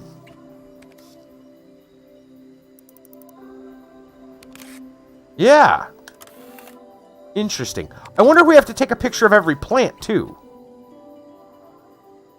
I don't know. Maybe just because it's sparkling. Let's go talk to this person. So warm. Water, please. An empty bottle. Alright, well, we can go fill that. We can go fill that water right now. You got a water bottle. I mean, I could splash water, but that's not really what he's looking for. Water. I feel great. Thanks. Where's he going? Where's he going? Well, off he goes.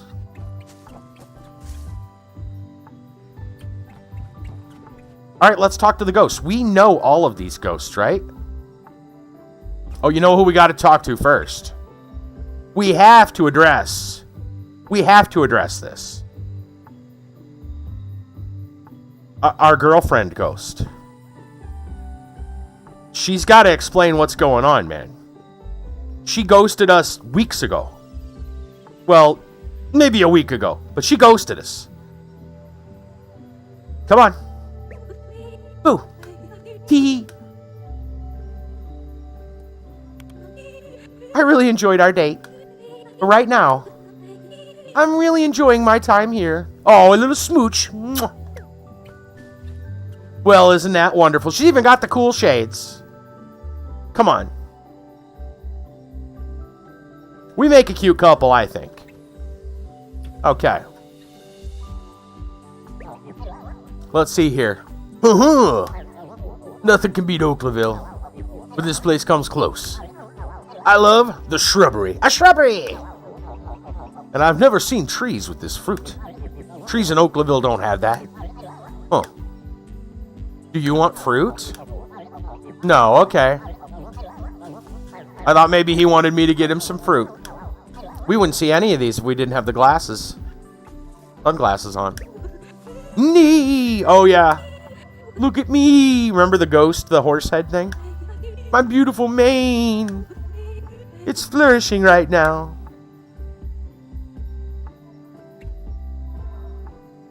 They all got like little like...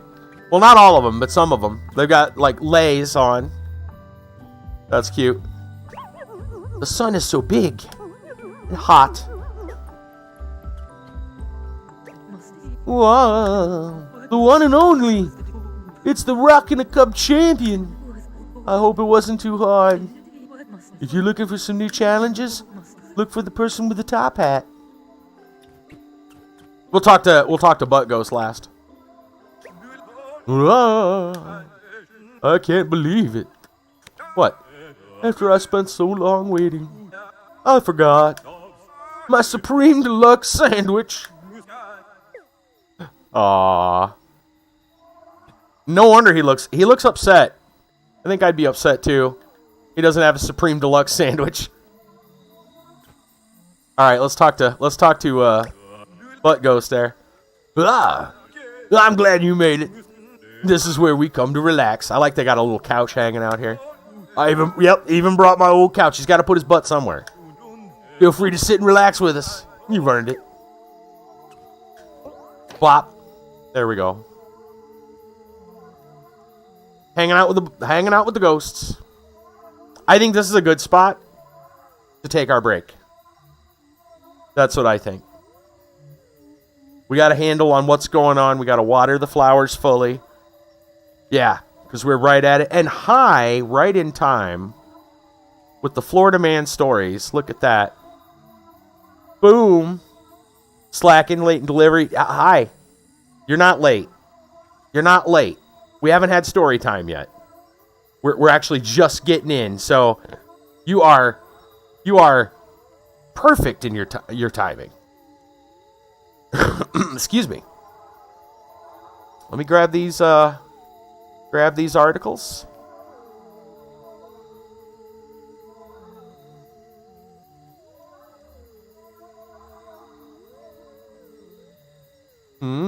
Okay. We got some stories.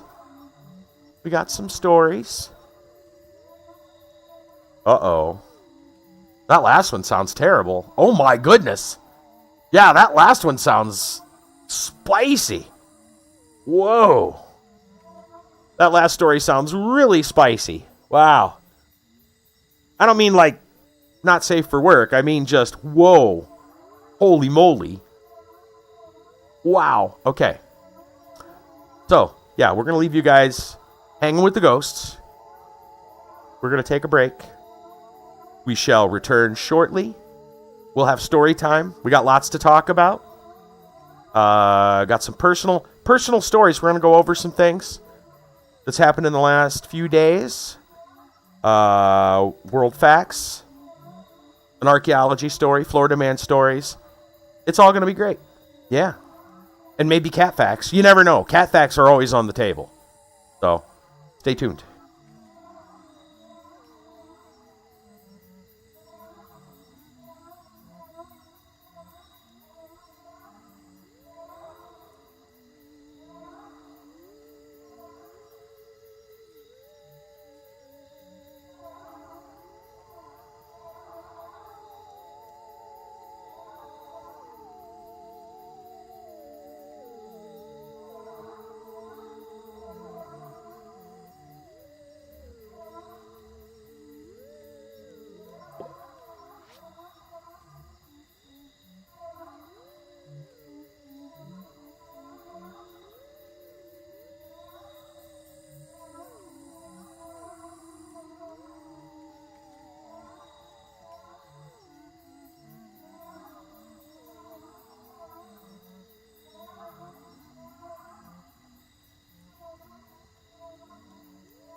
Okay, I am back and I see something's going on.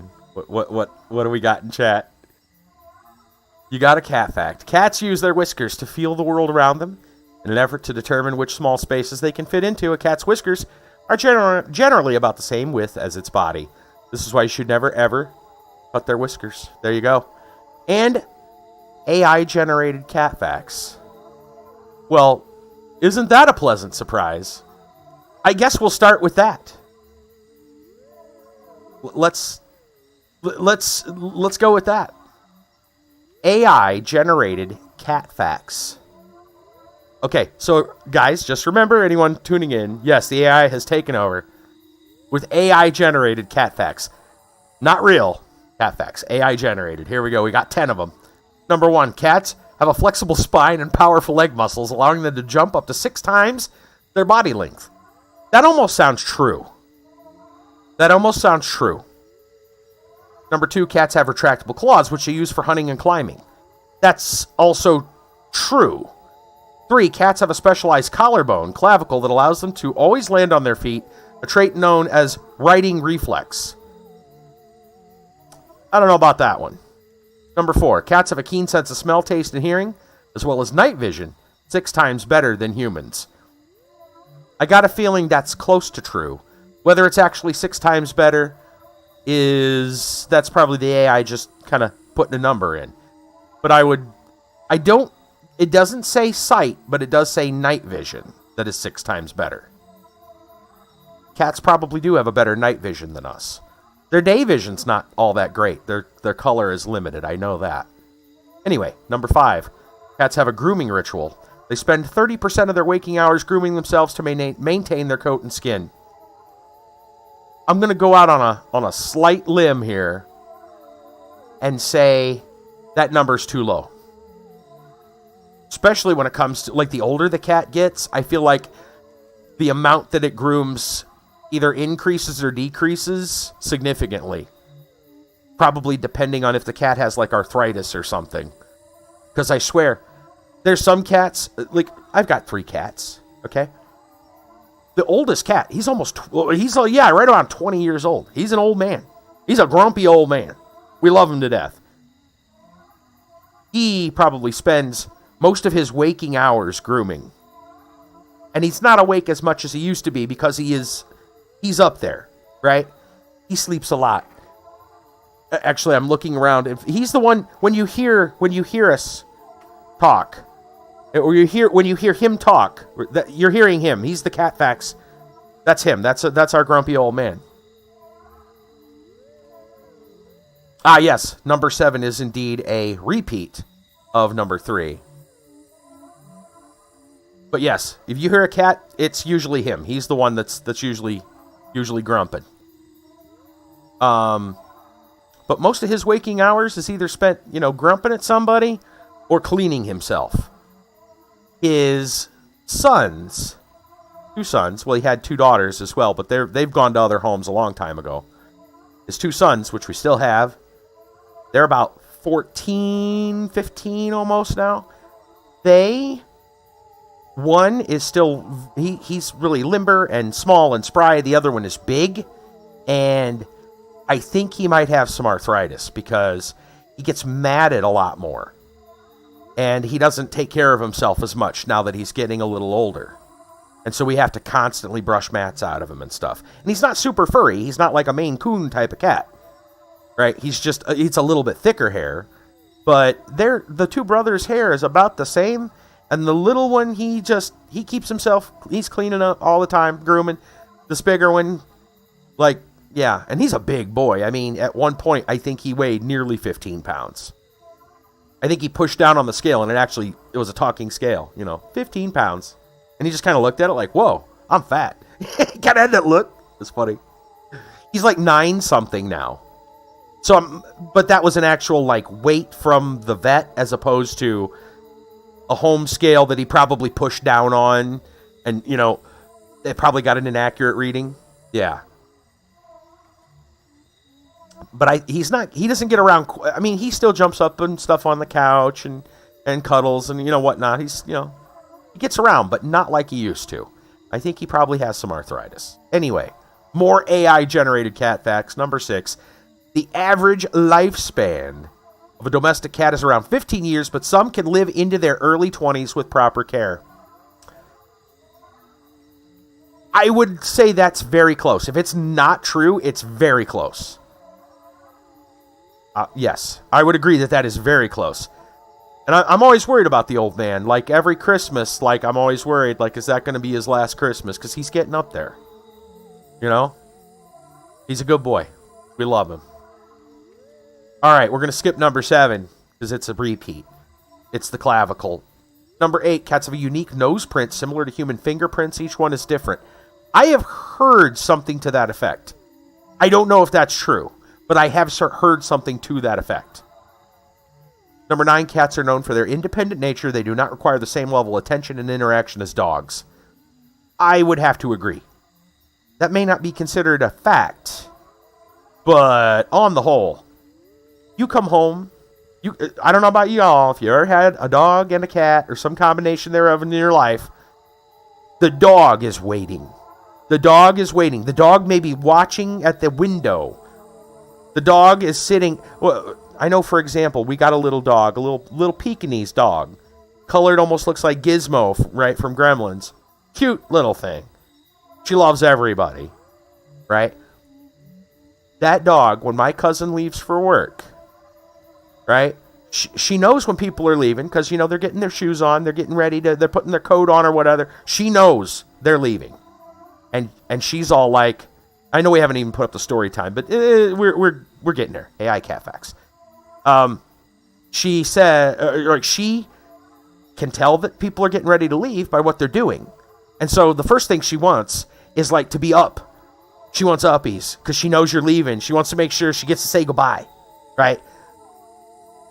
And then you leave. Well, if there's someone still at the house, I mean, yeah, she's cool, you know, she hangs with them or whatever, but she knows, usually, like, when, like, say, when my cousin goes to work, she kind of knows when he gets home most days, right?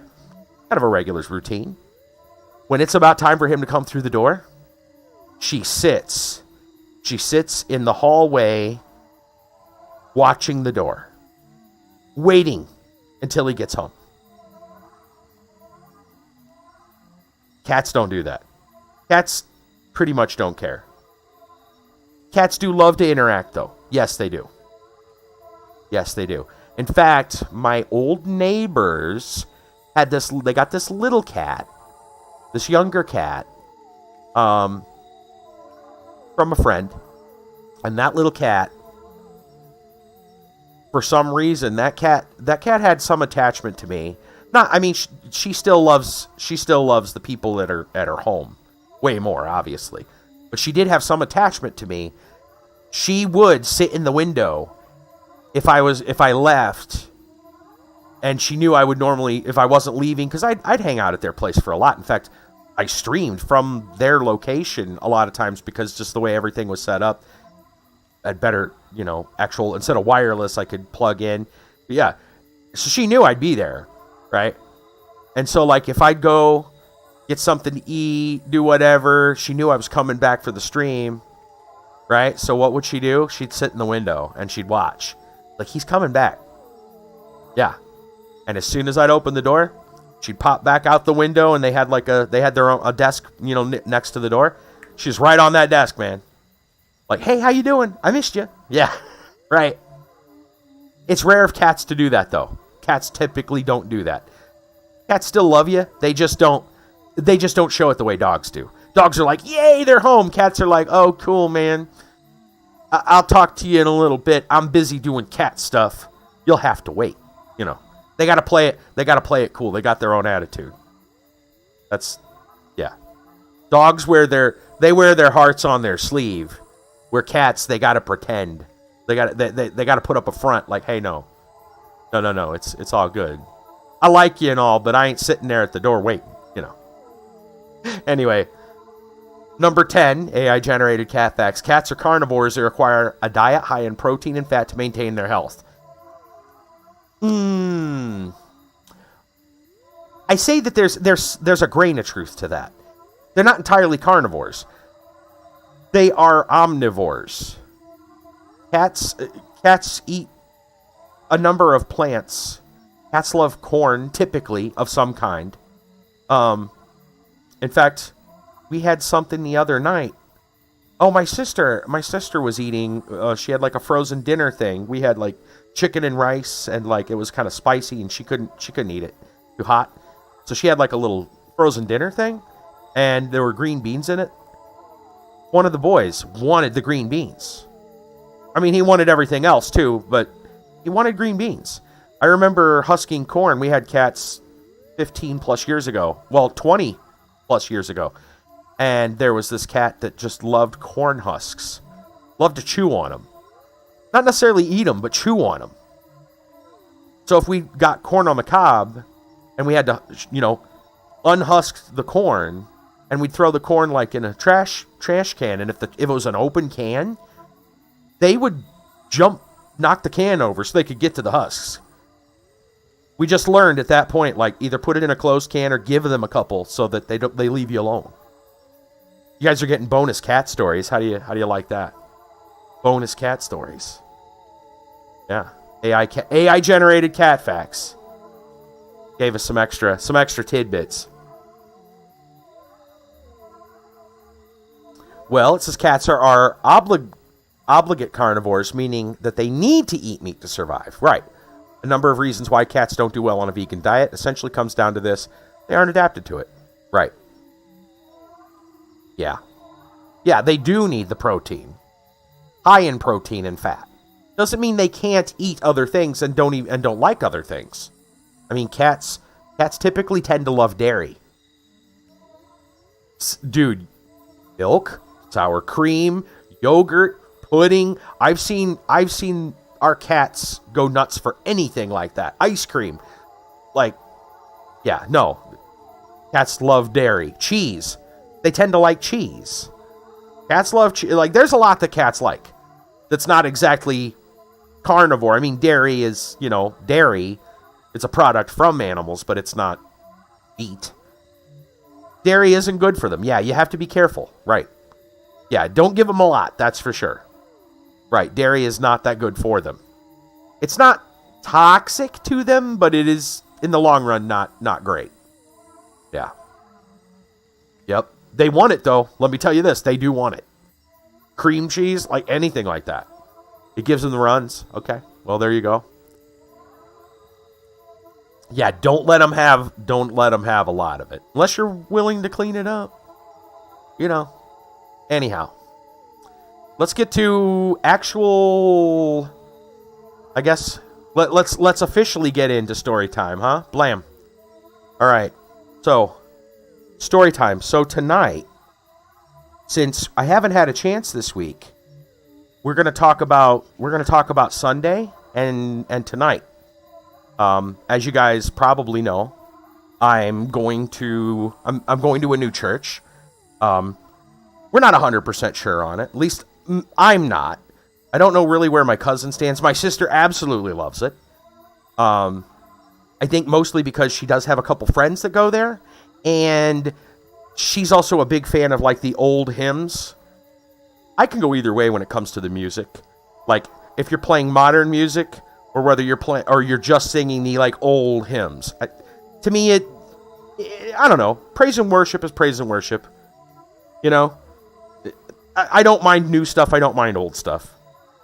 Right? To me, it's not that big a deal. To her, it's a big deal, and she likes the old stuff. Church we were at, they were mixing it up. They were doing a little bit of both. In fact, they were doing some that were kind of combination. They take a song that had they take an old hymn, but then someone had maybe updated it, right? And it's kind of a new, or they've, kind of put a twist on that song, and they would like bridge from one to another. They were doing some of that. That was kind of neat. But they were doing some of that, so I'm fine regardless. Anyway, what I wanted to cover, which I thought was very interesting, was some of what I'm a note taker when it comes to church. I hadn't started really taking notes until, a few months ago. But I had realized that I'm not the best. I don't have the best memory, and if I really want to learn something, I write it down. I've realized that if I write, just the act of writing it down makes it a little more permanent in my brain. And then there's the added benefit that it is written down, so you can always come back and look at it again. And while, of course, you have an entire Bible that is written down, it's printed, right? There's going to be a lot of things that may get said by a pastor that is an interesting point that may not be word for word, in Scripture, but it's a point that they're making, or maybe a connection between verses or something that you want to discuss or to think about. And so the idea is to write this stuff down, maybe get some insight, especially if they're doing a deep dive into a certain topic. I remember, I think when I started taking notes, our neighbor, actually, he was doing Sunday school, and he did several weeks on the book of Revelation, which, if you've heard anything about that, is full of symbolism in many ways. Most likely symbolism. I mean, we're not entirely sure. Some of it may be literal. We're not sure. It hasn't actually happened yet. It's a vision, right? It's a vision of something that is to come, right? So within that, there's so much to unpack, especially since it's ahead, not behind, right? You don't get the hindsight bonus that you could get at most of the other scripture. So yeah. It helps to have as much, context sometimes as you can get. So notes are good. I'm good on notes. I like notes now. So anyway, I thought it was interesting because the Sunday service, especially the Sunday night service, as well as the Wednesday night service that I had just gone to, had some unique things in it. In fact, I feel the Sunday night service specifically, and there was stuff in the Sunday morning service as well. Don't take that wrong. But one of the things that was interesting was some of the things that are said. I'm not going to read word for word all the notes, but I am going to go over a couple of things that I thought was really something. So even the Sunday morning service, some of the things that were mentioned, it was talking about how you can be, where was that? It was talking about being abounding in your spirit, in faith, and it's blessing and it's spiritual. A lot of times you'll hear that it's physical only, like, oh, you'll be wealthy or you'll, whatever. But like there's spiritual abounding, and that's more important. Okay. And one of the things that was noted there was that when it comes to the faith, that many Christians are close to having that abundance, that abounding life, but they aren't fully there yet because they're not fully surrendered to the Lord, which I thought was an interesting, it's just hey, you know what? Yeah, you need to get closer to God. You want these blessings in your life. Yeah, you need to get closer. That's the ticket, right? That's the goal. Every day should be another step closer to God. I thought that was an interesting point that was made. If you want to prosper, you must rely on God. Yeah, right? Something that I thought was kind of interesting, he said that, labor will make you weary. In fact, Jesus was weary during his life. He had said several times that he was weary for different reasons. And over time, not only will you be weary, but you will age and you will eventually die. And that new workers will always need trained, or the church will die out physically. An idea that, and I've seen that actually happen in churches where they don't, they just don't get to train the next generation. The kids leave. They don't stay with the church. No new blood comes in or whatever, or they don't stay for whatever reason. And now you have generational gaps in the church. And I don't know. I thought that was an interesting An interesting point. Let's see. Talking about how the raising of your child, if you're trying to raise them in this Christian home, right? A Christian home. Obviously, it's not just about your family and what you're teaching them at home. They should be raised up in the church. Like the church should help. Should be just as much as of their life. Let's see. Parents teaching need to be in line with God's word. You have a responsibility as a parent to teach your children correctly.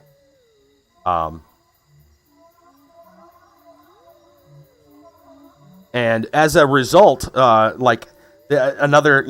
pointed out that there are generational consequences for generational sin. So, if you don't raise your children correctly, then don't be surprised if they don't come out very well. I mean, that's kind of what that goes into. We're like, wow, my child's a mess. Well, you raised them to be a mess, right? You're a mess, maybe.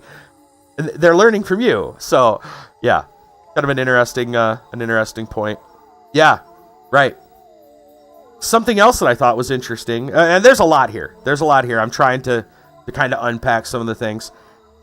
He made another interesting point. This was during the Sunday morning service, that a migraine headache, you as a parent are a prime example for your children. Yeah, you're a prime example for your children in many ways, right? As a role model for what they're going to be like as an adult. And when you look at it even as like a father, mother to their children, they should look to you as an example of what they would want their future spouse to be as well, right? So they would want the qualities that you possess, right? So if you're a father, right, your daughter should find qualities in you. They'll find qualities in their mother that they will take on. I mean, they'll find qualities in both parents that they will take on. But they're probably going to look for someone that has some of the qualities of their mom and their dad that they see as exemplary things that they would want in a spouse who would then be the mother or father to their children, right? So you've got, it's this idea of generations.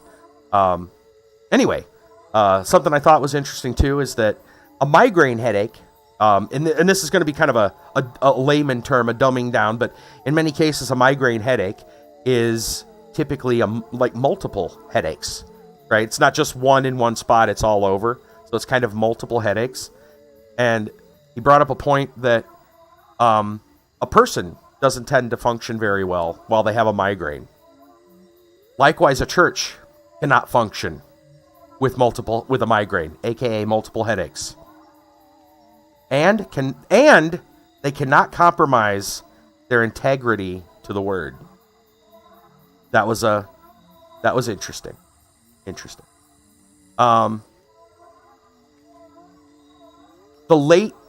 evening sermon. These are just some interesting things. I don't normally go out and point like sermon notes to you guys. This is the first time I've really done it. But there's just some things that are really interesting that I wanted to bring forward. I don't know why they stand out to me. I want to note them. In one way that I know they stand out, for me at least, some of the things, you'll see this mostly into the evening service stuff, is almost, and in not quite chronological order, but it hits all the bullet points on almost my experience since I've started going back to church in Easter, when I actually got saved, which was July. Yeah. So, anyway, I thought it was interesting that he talked about how every thought must be put into captivity And that's actually very timely for me, because part of what I've been doing to better myself. I've actually been seeing a counselor for a while, and we've talked about being able to clear up your head, right, and to get your thoughts straightened out and to understand them, and the idea that, sometimes you have thoughts that don't line up.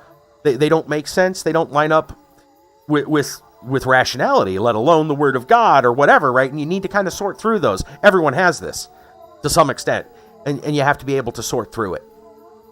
And so the idea of taking captive every thought, that's scriptural, by the way. The idea that you would weigh that against, in a Christian sense, you would take these thoughts and line them up with the Word, and if they don't line up, then yeah, chances are they're not an idea you should be sticking to. He was talking about how important truth is, and how if you suppress things, whether like feelings, emotions, that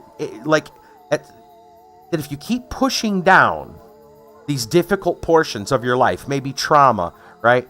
At some moment, you're going to, you keep pushing it down and packing it down. Eventually, there's going to be no room for any more, and it's going to be like an explosion. You'll hit a breaking point, which, he's not wrong. He's not wrong. Talking about paying attention to our own hearts more than others, specifically. You can point out when, if you want to, you can point out other people's problems and flaws, but, it's probably better to look at yourself first. If you want to find a scripture for that, there's the mote you're pointing out the mote in your brother's eye, right? But you're not thinking about the plank in your own, kind of thing. I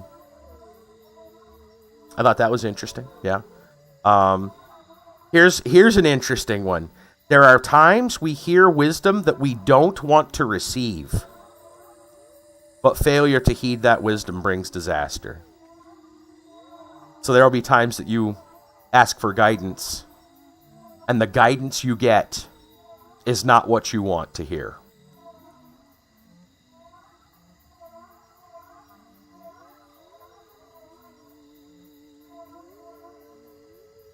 So what do you do about that?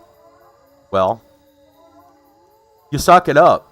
That's the that's kind of the blunt way to put it. It's what you need to hear if you want to move forward. Bingo. Yeah. Yep. Right. It's not about what you want to hear. Anyone can tell you what you want to hear. There's a lot of people out there that will give you very pretty words. They most likely are inaccurate. They're slightly accurate at best. Absolutely false in many other ways. In fact, there might be just straight up bold-faced lies. Yeah. And I've said this before. I'd take an ugly truth over a pretty lie any day. I really would. Because a pretty lie, well, beauty, at least if we take it especially from the physical sense, beauty fades. Beauty fades in time. Flowers die, right? You go look at a beautiful bouquet of flowers. You can keep them wet and, they'll look good for a while, but eventually they will wither. They will wither. Beauty fades. If someone tells you a beautiful lie and you find out it's a lie, not only has it faded, right, but it hurts. It makes the lie worse. It really does, because the longer you've believed it, the more it piles up. To me, an ugly truth is just, it's better. At least it's honest. Let's see. Going back to the idea about wisdom, if you do pray for wisdom, you better do something with it once you get it. Again, very important, especially when it's wisdom you don't want to hear. You still have to abide by it regardless, even if it's difficult, even if it's awkward, even if it's hard to do. Yeah. Yep.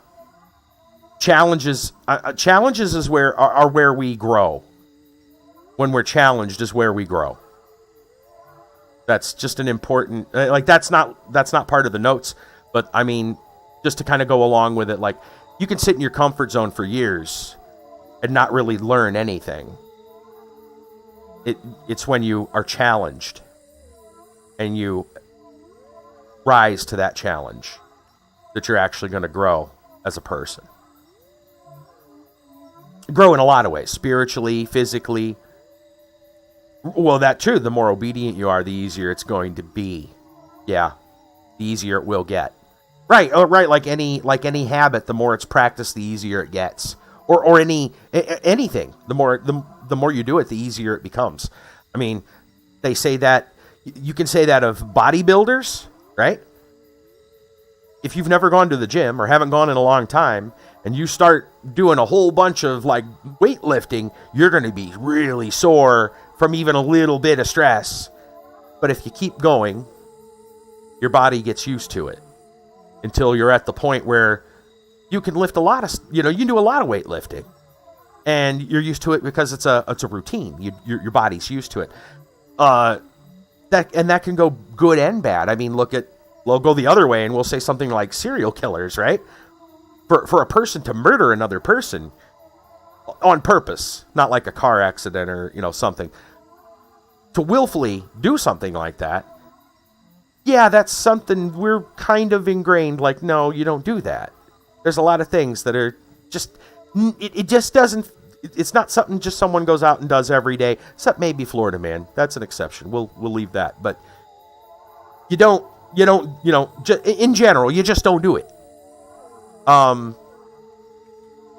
However, once you do something once, the odds that you are more apt to do it again and get better at it and feel less remorse for it if it's something bad, right? Or to, again, the easy, good or bad, whatever you practice is whatever you keep doing is what you're going to keep doing, and actually do it even more. Yeah, good or bad.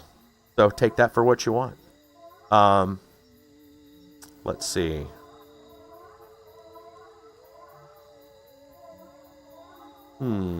Let's see.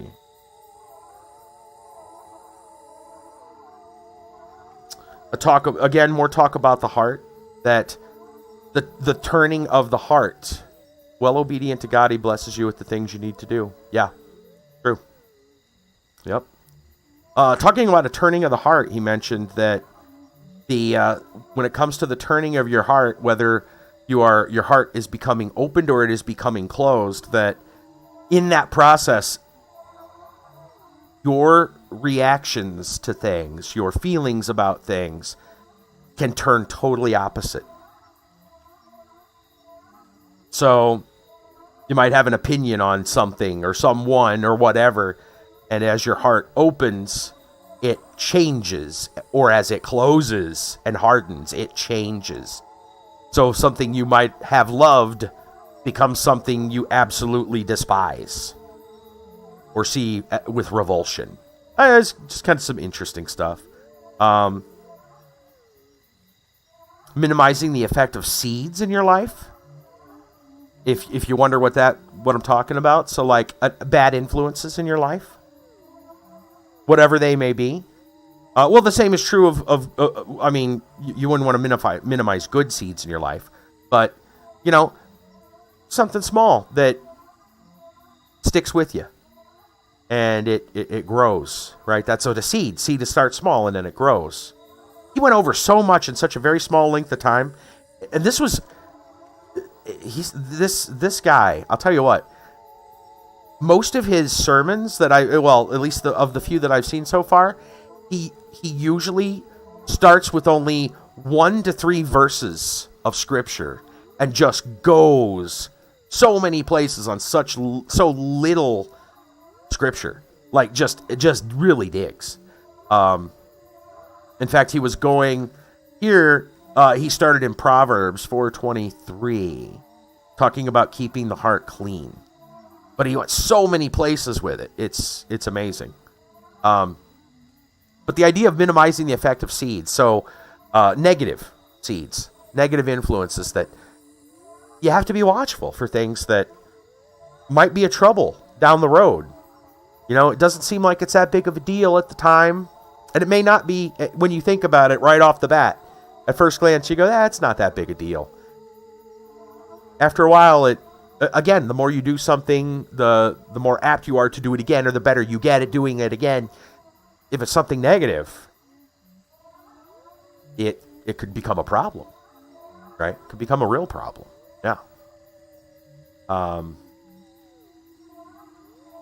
Another interesting fact, something we need to remember is that regardless of your walk, your faith with God, you have to remember that the devil is just as adaptive as you are. Truth be told, you can't actually run from the devil, right? You can cause the devil to flee, but with truth, but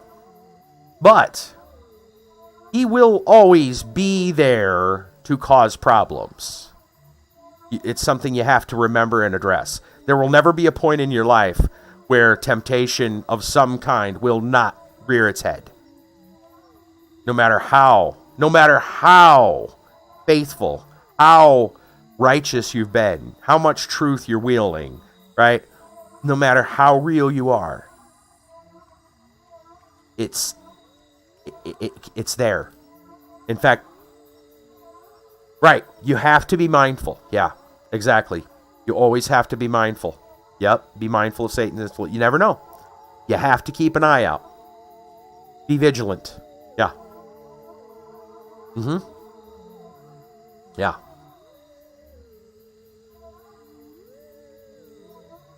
Yep.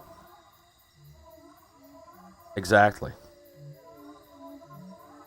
Let's see, what was this about? It said something about not worrying about the opinions of those that can't or don't want to be helped, whether self-righteous or unsaved. Right? That's an interesting point. And he talks really big about restoration. He talked really big about the importance of restoration. I believe, did you not? How important restoration is. Restoration of your own heart. Restoration of your walk with God, especially if for some reason you've kind of fallen away or whatever. Restoration. I thought that was interesting.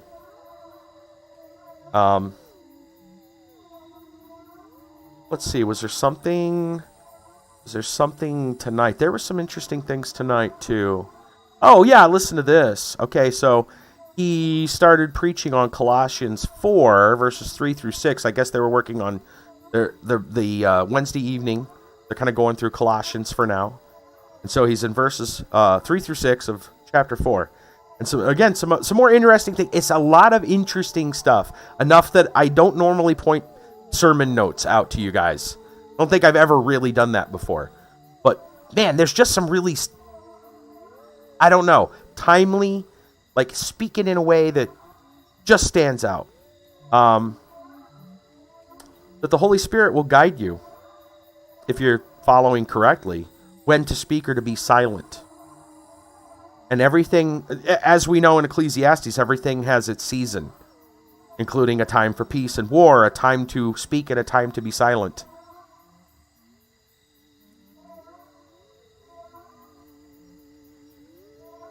Well, Zam says, see, he don't care about you, all the good, all the bad you do. No, he wants your life, and that's the devil's price. Right? Yeah. Right. Yeah. No, your life, your eternal life. That's even worse. Even worse. Yeah. And at the end, he'll stand as your accuser. So even if you follow him entirely, he'll throw you under the bus. Be rest assured, he will be there to be like, yeah, look at all these things he did. And you go, well, you kind of made me do it. And he's got, I didn't make you do anything, man. You did that on your own. All I did was I offered it, and you said, hey, you know what? That sounds like a great idea. Yeah. He'll throw you under the bus in a heartbeat. He'll be like, look, I didn't tell him to do it. I suggested he could do it. And so he did. Throw you under the bus in a heartbeat. So some other interesting things. That prolonged opposition can be backbreaking to yourself and for others. It's not wise to always be in a state of war, for example. Right? You know people like that. Just look at them wrong and they want to start a fight. Right? You don't want to, you don't want to live like that for any reason.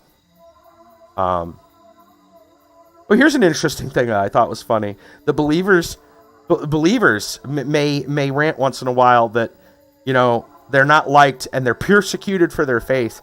I thought this was funny and true. Because, most of the time, at least especially here in the United States and many other, first world countries, it's not necessarily based on the persecution of their faith. They just don't like you because they don't like you. You're probably rubbing them off the wrong way, right? You're just coming off you might be coming off a little strong. You might be coming off like a self-righteous jerk. You might be coming off like a Bible thumper. You might be coming off like, yeah. You don't beat people over the head every day and expect them to like you. That's I thought that was interesting. A Christian out of fellowship with God is miserable, and they like to make, and as we know, misery loves company, so they have no problem making others miserable.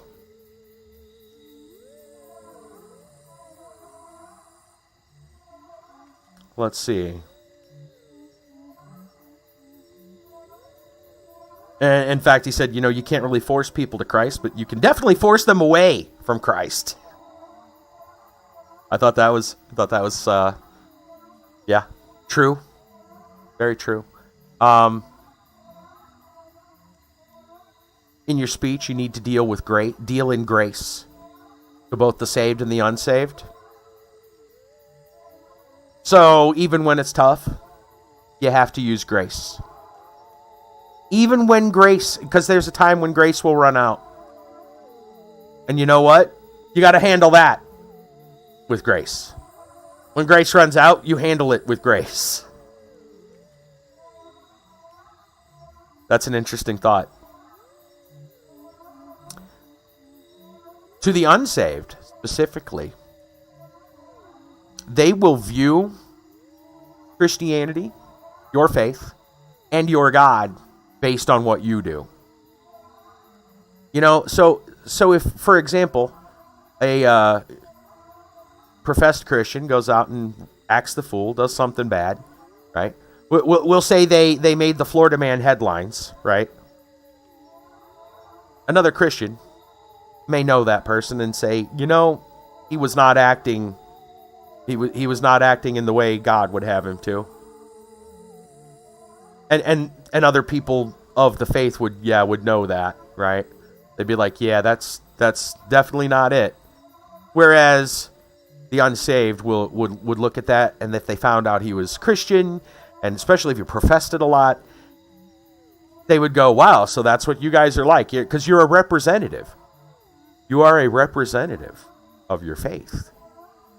So if you go out and act the fool, then people are going to look at you and your faith and your God like they're fools. Yeah, exactly. You're a representative of God. You're a representative. Yeah. Right. So how you act, what you say, that's going to be picked up on by other people. And look, man, if you're out there just as miserable or whatever, right, as everyone else, what do you have to offer? What do you have to offer someone? You say, well, look, you try to show them your faith. You try to tell them about the Lord. What good is it?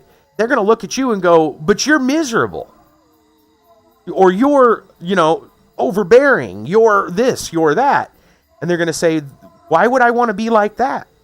Or I'm already miserable. You're not making it better. At least it doesn't look like your God has made you better. Yeah, that's something you have to consider. Something you have to consider. Some interesting stuff.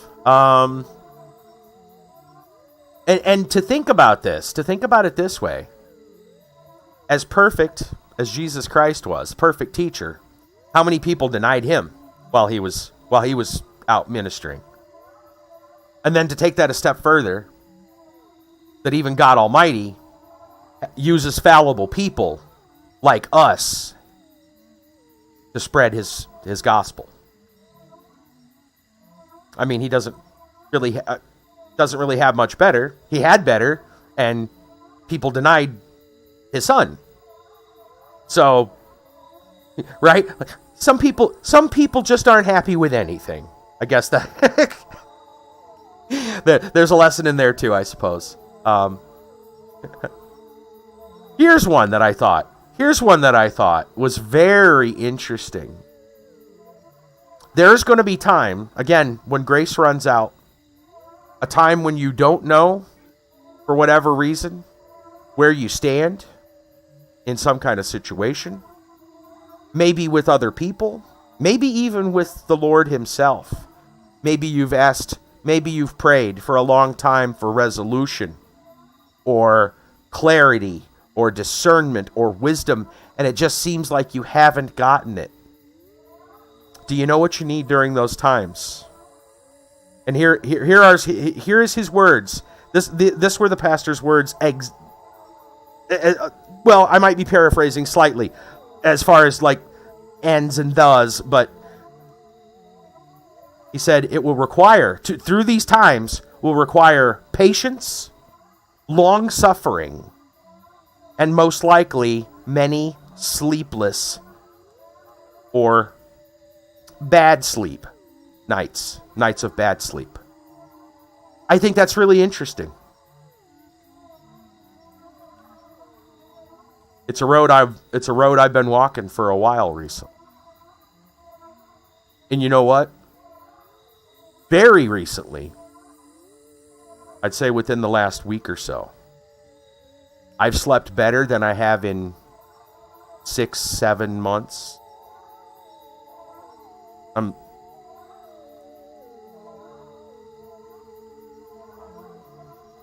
Yeah. The peace of God. Yeah. That's true. You need to find that peace. That's there's a lot to learn from the spiritual armor.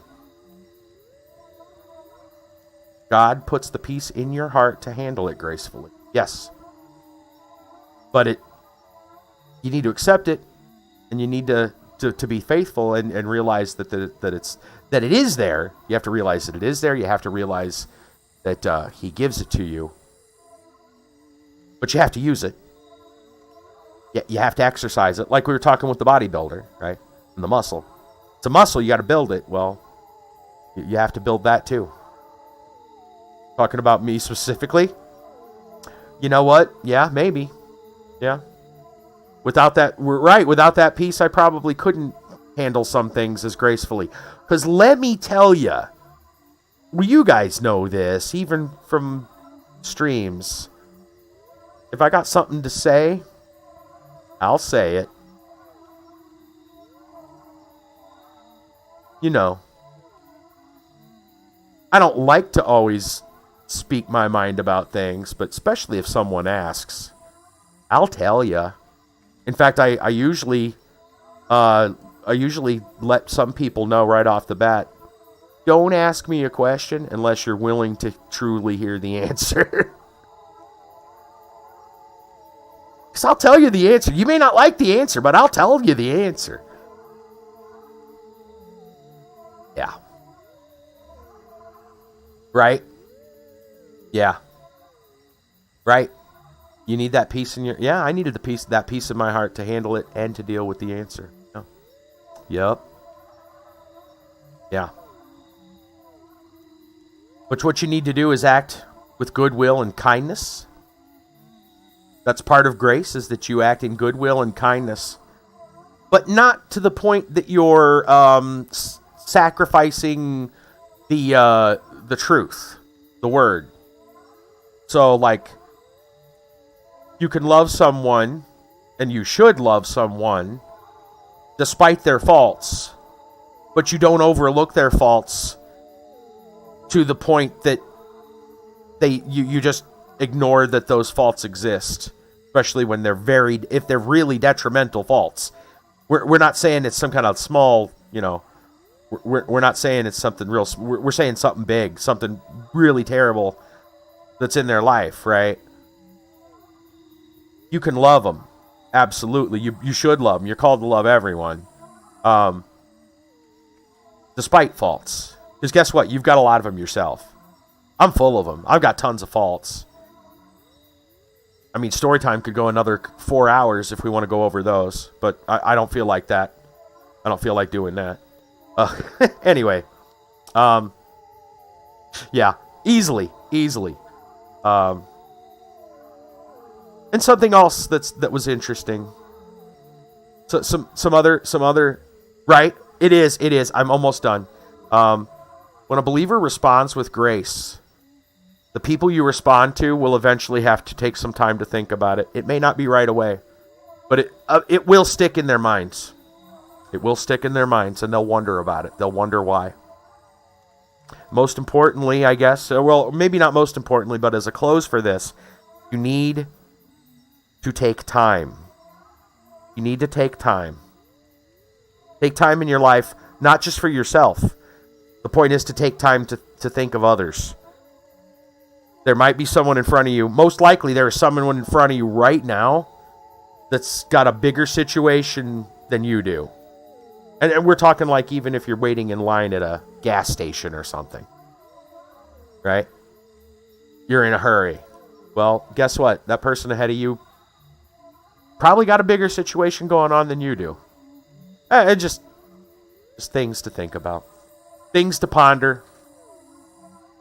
I know that was a lot to cover, but I don't know. There was a lot of really, really keen things in there that I had to share.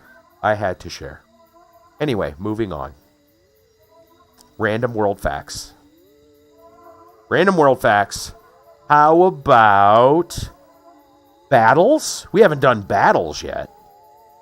Yeah, battles. After 3 days of savage fighting at Gettysburg, Meade's Union Army beat Lee's Confederates in the American Civil War, 1861 to 65. From then, the war swung to the Union side. At El Alamein, Montgomery faced Rommel the Desert Fox. The latter lost over half of his army, and the Germans were driven out of Africa. Facing a French force of 25,000, Henry V deployed his 6,000 infantry along a narrow front and slaughtered the French nobility at Agincourt, 1415. Battle on, you say. That's right. That's right. In the English Civil Wars, at Edgehill, 1642, Charles I faced a parliamentarian army leader under the Earl of Essex. The losses were even, but the moral advantage was with the king. In the pass of Thermopylae, 1,000 Greeks under Leonidas held back a 150,000-strong Persian invasion force. Every one of them died after delaying the Persians for 2 days. Lobositz was the first setback for the alliance that pitted itself against Frederick the Great's Bluecoats. It was the beginning of the 7 Years' War, 1756 to 63. Napoleon faced Wellington near the Belgian village of Waterloo. Before he could crush the Anglo-Dutch force, he was attacked in the flank by Blücher's Prussians. Napoleon's brilliant campaign of 1805 reached a devastating conclusion when he decimated the Austro-Russian army at Austerlitz, inflicting 16,000 casualties, capturing another 11,000. Excuse me. Near Saratoga, after two ferocious battles with Gates's American rebel army at Freeman's Farm and Burmese Heights, the British general Burgoyne was forced to surrender in 1777. And finally, the Duke of Marlborough's 50,000-strong army proved unbeatable against the Franco-Bavarians under Marshal Tallard at Blenheim in this crucial 1704 battle in the War of the Spanish Succession. There we go. Facts about historical battles. All right. Moving on. History in a different way. Archaeology. Topic of mine I always find interesting. So here we go. 300,000-year-old markings from Insider. 300,000-year-old markings hint at a rare example of Stone Age clothing. Huge cave bear skins. At least they say it's 300,000. Let's see what they say. Humans started wearing clothing as early as the Stone Age, new research suggests. Tool markings found on the fossilized bones of 300,000-year-old prehistoric cave bear seem to indicate that humans in Europe skinned the animals. A new study found. The markings were found on phalanges, the bones of the bear's paws, discovered near Schoningen, Germany. There would be no reason for humans to shave bones of the bear's hand unless they were skinning the animal for pelts. Scientists conclude. The findings, published December 23rd in the peer-reviewed Journal of Human Evolution, provided some of the earliest evidence of humans wearing clothing. These newly discovered cut marks are an indication that about 300,000 years ago, people in Northern Europe were able to survive in winter thanks in part to warm bear skins, said Ivo Verheyen in a press release. Verheyen is a doctoral student at the University of Tübingen who worked on the findings. Evidence of what people wore in prehistoric times is difficult to come by, because clothing is usually made of organic materials that biodegrade over time and leaves little to no trace years later. Cut marks on bones, which survive a lot longer, are often interpreted in archaeology as an indication of the utilization of meat, said Verheyen. But there's hardly any meat to be recovered from hand and foot bones. In this case, we can attribute such fine and precise cut marks to the careful stripping of the skin, Verheyen said. Because they were skinned, scientists think it's likely those bears were killed in a hunt. The hair in the skin quickly becomes unusable after death, according to the press release, so it's unlikely humans would have come across a bear that was already dead in the wild and brought back the pelts and the bones. Another sign is that all the cave bear bones and teeth found in the archaeological site were from adults, which is usually considered an indication of hunting. This would have been an arduous task. Cave bears could grow up to 2,200 pounds. That's about the size of a modern Kodiak bear. And remember, if you're talking about primitive people, they obviously don't have the weapons and the armor and everything a modern-day person would have. Have fun fighting that 2,200-pound bear. You know, even in numbers, look, you take a dozen people. I don't care what they're armed with, unless they're, launching missiles from a remote location or, at least a drone or something, right? Something that they don't have to physically be in the area for. You take a dozen people, and I don't care if they're armed with spears, slingshots, shotguns, right? Uzis, it don't matter what they're armed with. And you tell them, there's a 2,200-pound bear in that cave. Go get him. Most of them are going to look at you and go, is there maybe a better way we can do this?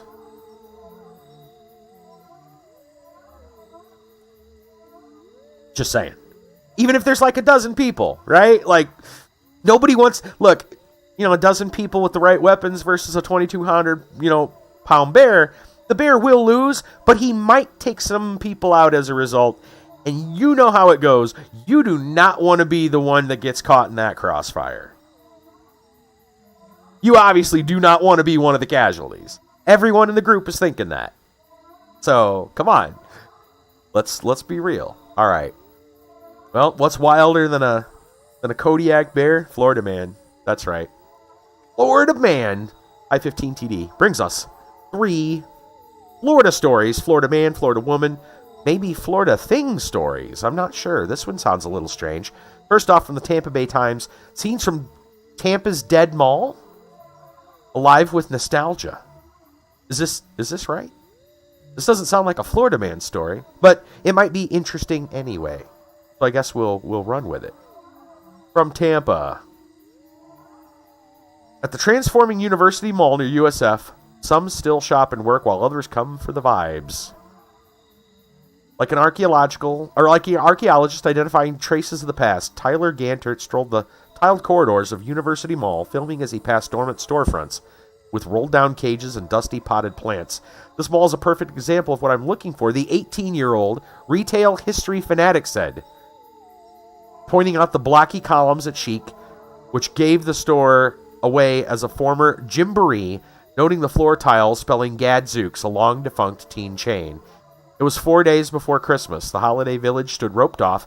The mall no longer hired Santa Claus. Soon Gantard would upload his visit for a corner of the internet, spellbound by the uncanny phenomenon of the modern era, the so-called Dead Mall. To be clear, University Mall is alive.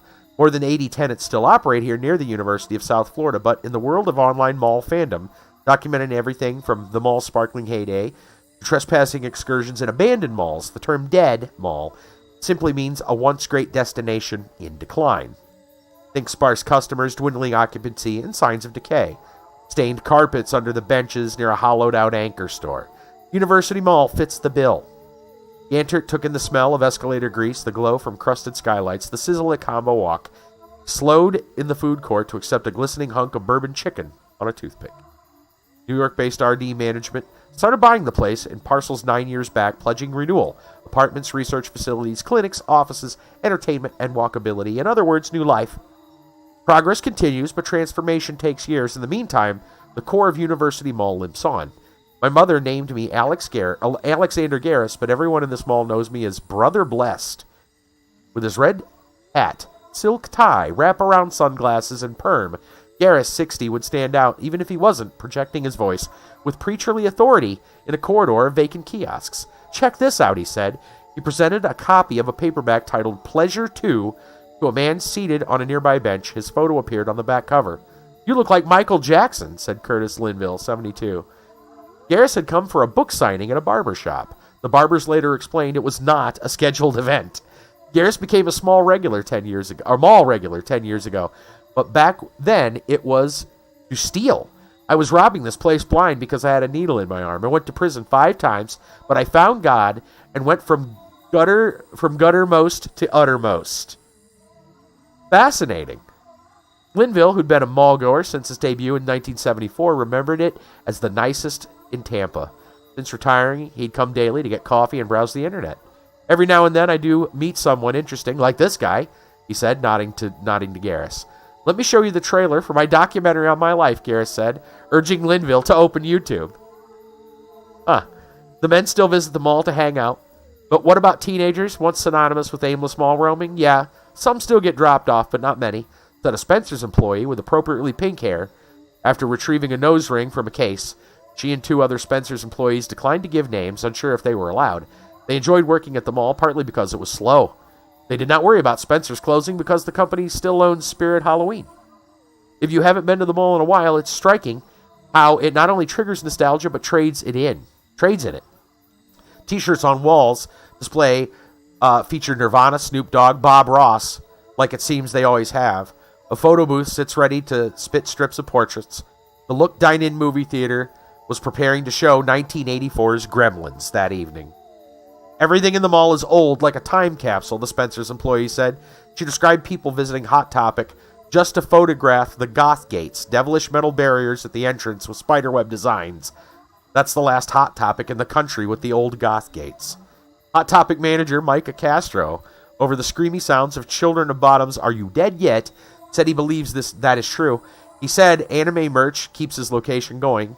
Then he answered the landline phone and explained yes, they were open, and yes, still in the mall, which is also still open. I get calls like this at least once a day, he said. People literally think the mall has been decommissioned. There were no big holiday crowds, but the mall still attracted entrepreneurs looking to capitalize on a bit of foot traffic, from the men in the parking lot offering a free tablet computer to the guy hawking $1 bottled water from a cooler. Inside at the coffee house, a couple customers appeared to wonder if anyone would ever take their order. One of the owners was preoccupied, surrounded by shelves of 4 life supplements in a back corner, intently telling a visitor how their transfer factor mushroom properties educate the immune system.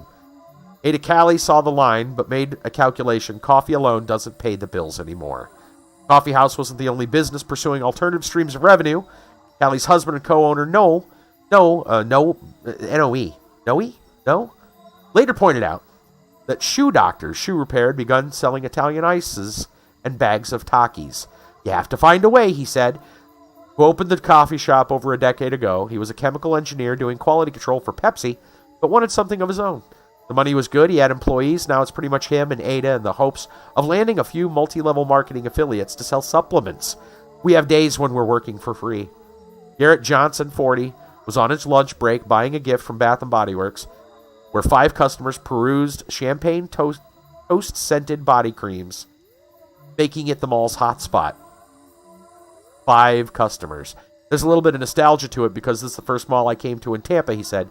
It's pretty rough, but truthfully, I come because a lot of things in this mall are really cheap. The tenant mix is typical, according to Jessica Anschutz. It was photographed around 70 malls in decline since 2016. I can go to any state where the mall is dying, and they'll have still a Bath & Body Works. Where would they go without malls? That feels true, yeah. Local businesses hold on where chain stores have gone dark. In recent years, departures include GameStop, Kay, Piercing Pagoda, Victoria's Secret. Longer gone are PacSun, American Eagle, and Old Navy. Yeah, you don't see a lot of those. At Well-Built Bikes, a non-profit shop providing free bicycles to volunteers in need, manager Vicky Lugheed wondered if they'd be able to serve the community without the mall's inexpensive lease. Sneaker stores remain plentiful. University is sometimes called the Shoe Mall. There are 9 independent jewelry shops with abundant gold chains. At Dante Menswear, the owner sat surrounded by racks of flamboyantly patterned silk shirts and dinner jackets covered in gold filigree, staring into the corridor. No customers yet that day, he said, but we have our regulars. Everywhere was evidence of the move toward non-retail tenants. A church, a co-working space run by a Christian nonprofit, the high-tech View production studio where commercials are filmed, and AMROC, a nonprofit community robotics lab.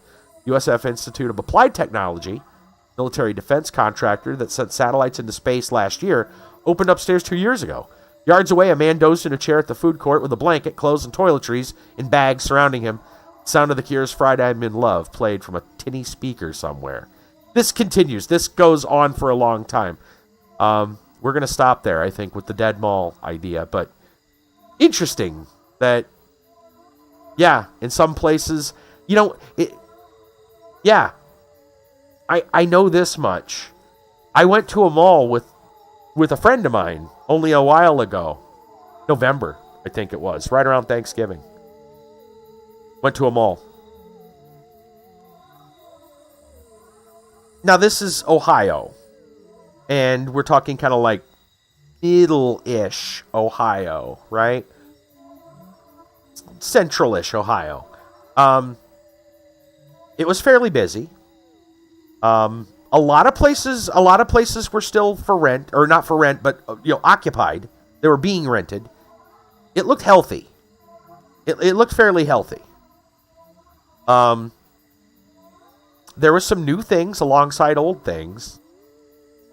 To me, my experience was like, wow, yeah, things have changed a little, but for the most part, yeah, there's a bit of some things, I guess, when it comes to the mall, some things like don't change. There are just some things that do not change. I didn't look at it, and I haven't been to a mall in a while, but I didn't really look at it as so much like a time capsule as much as I did like the fact that some places just don't really change a lot. And yet, because for some reason they're still going, and others do, and so you have things that are long gone. And so, yeah, there are, there are stores where the floors in front of the store don't match the name of the business because that business is long gone and no one bothered to change it, right? But I don't know. It didn't look that weird. It didn't look like it wasn't a dead mall from what I could tell, or a dying mall. At least the one that my friend and I went to. So I imagine there are probably a lot of dead or dying malls out there, and it probably feels a little strange. A lot of dust in some corners somewhere. But I don't know. Anyone else experience something like that? The mall felt a lot like when you were a kid. Didn't seem too different. Still smelled like Auntie Annie's pretzels. Yeah, right? Right? The food court was alive and well. Yeah, right? Yeah.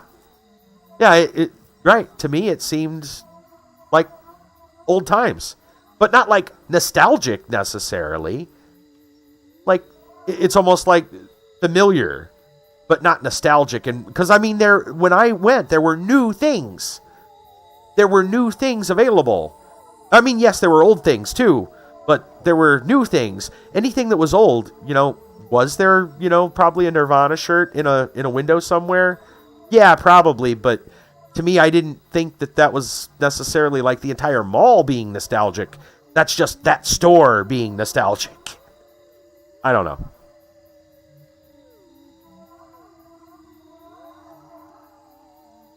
If anything, the mall is probably a haven for Gen Xers. And in that sense, maybe it is nostalgic. It's just from the eyes of a Gen Xer, which I am. I don't necessarily. I see it as like, well, that's just where it's been. It's always kind of been there.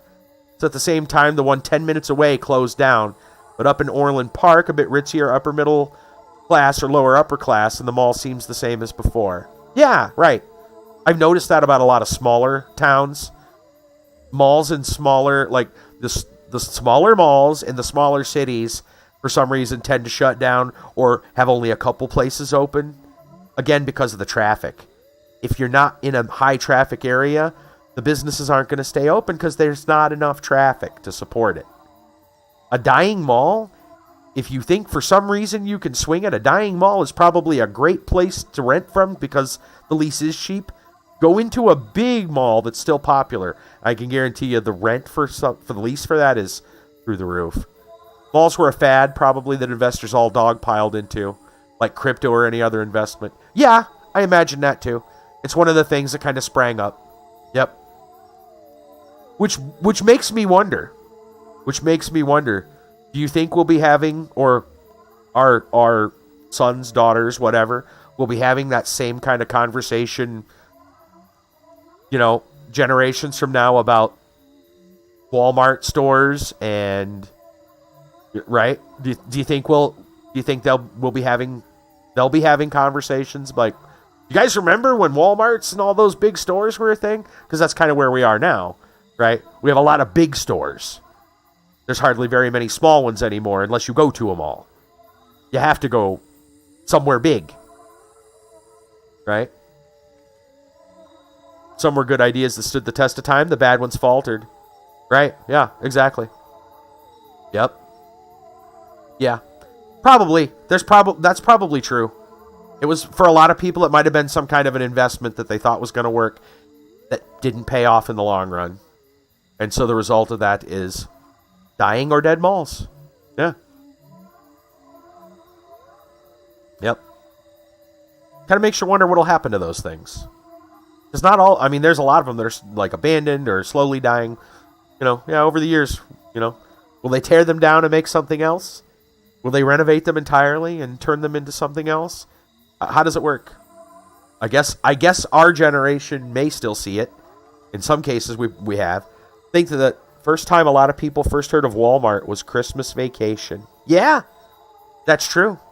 Yeah. Yup. Right? Yeah, now there's, probably just about one in every town. And if your town doesn't have one, then it's probably a good sign that your town is dying. All right, let's move on. We've been talking a lot, but there's been a lot of ground to cover tonight. Story 2, Villages News. This is some more, this goes back to more traditional Florida man. Fight over seat at popular restaurant ends with villager behind bars. Fight over a seat at a popular restaurant ends in arrest. The altercation took place about 7 p.m. Friday. Harvest Restaurant. This happened just the other day. Well, it happened then, but it was reported the other day. Happened last week. At Harvest Restaurant at Brownwood Paddock Square, Julianne Marsh, 56, of the Village of Pine Ridge, took a seat at the outside bar of the restaurant, but the seat had been claimed by another couple, according to an arrest report from Wildwood Police Department. The couple apparently confronted Marsh when they returned from the restroom. The man informed Marsh she was in his chair, prompting a verbal altercation. Marsh announced she's not getting up from the chair. Report said the Chicago native began fighting with the man's female date over the chair. The man was pushed during the altercation. The man signed an intent to prosecute form while his female companion was not cooperative with police.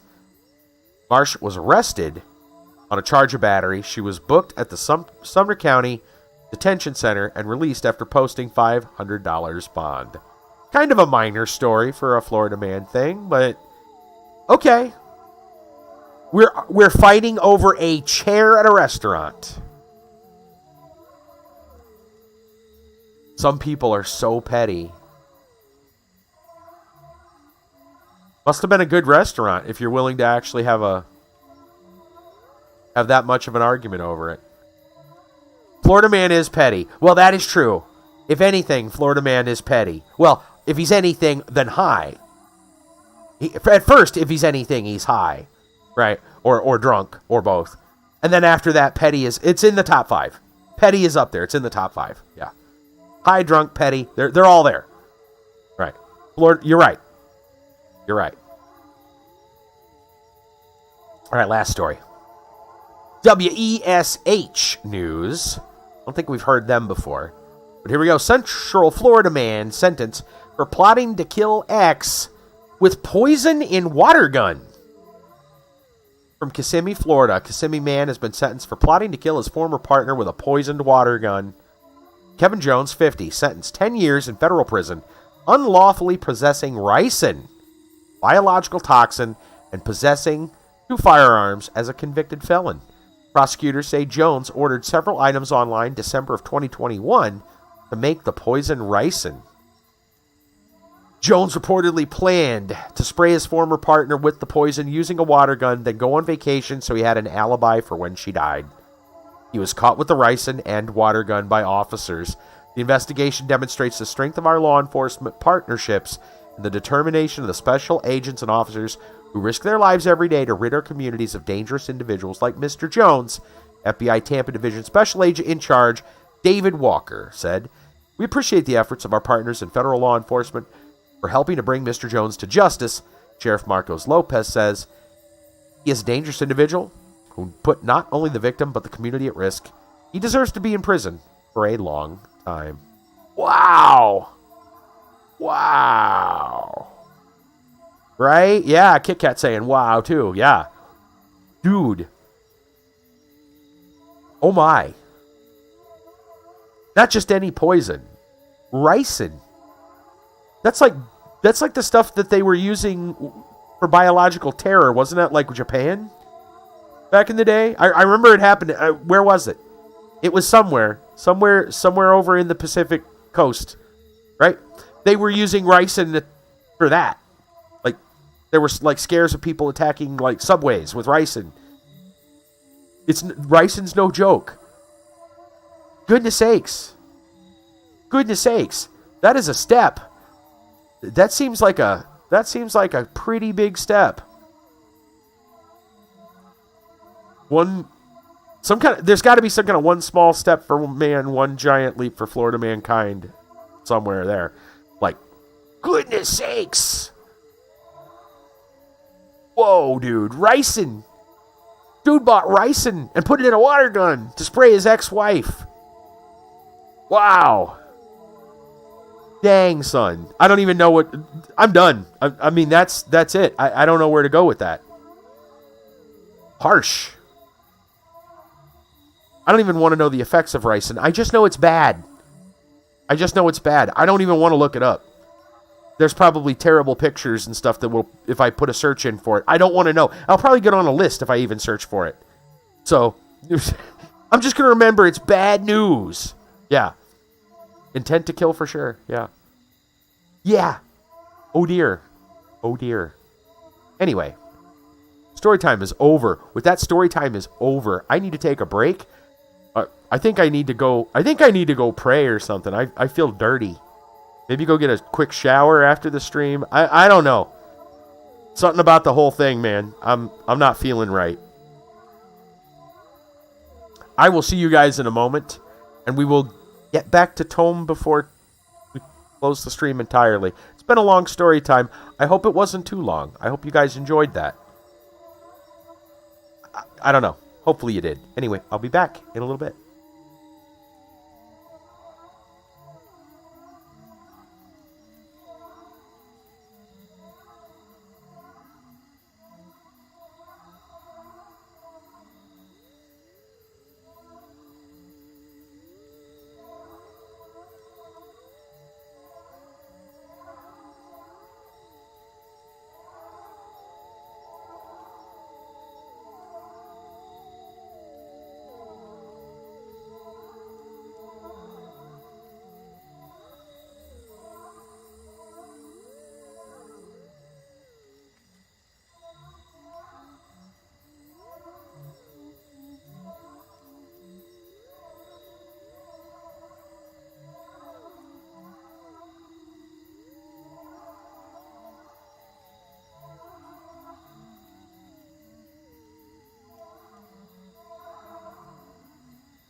Okay, I'm back. Kit Kat says he's fine with it.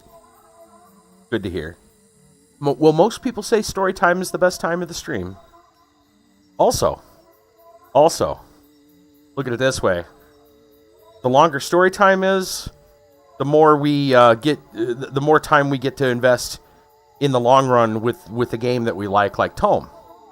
So, I can tell you right now, we're not going to finish TOEM tonight. That's for sure. So, look for another TOEM stream.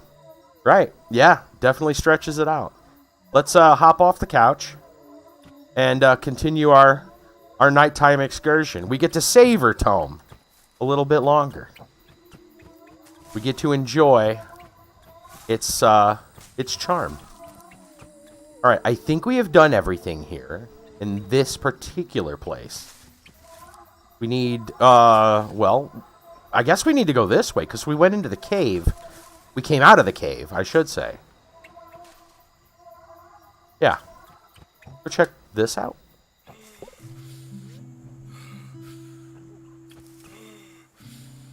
I think the bats are probably scattered. I don't think they're just in the cave. Oh, no, we had come from that direction. Wait, no, it's a circle, isn't it? Yeah, it's a circle. It's a loop. We went that way? You saw where they were? Oh, I'll go back. Okay. Please, water. Oh, do we still have the water bottle? One was on a string of lights. Okay. Do we still have the bottle? We have the empty bottle. Now we know why we need the water. Oh, I see a pump. Okay, hold on. Sure, just a moment. This tree needs it with water. So we can grab... No, sir, I'm getting your water in a moment. You got a melonair. Tropical fruit. I wonder something. He needs water. What if we just... That's too salty. It's salt water. Sorry. Not terribly sorry. Only slightly sorry. I'll be honest. I'm only slightly sorry. It had to cool him off. Got him. Okay. I mean, we gotta admit, if we do it at least once... we do it once. It's funny. If you do it multiple times, that's just mean. For science, you gotta do it at least once for, to test it. What if that water would have saved a man's life? Drinkable water. There we go. Whoops. My button. There we go. My button was depressed.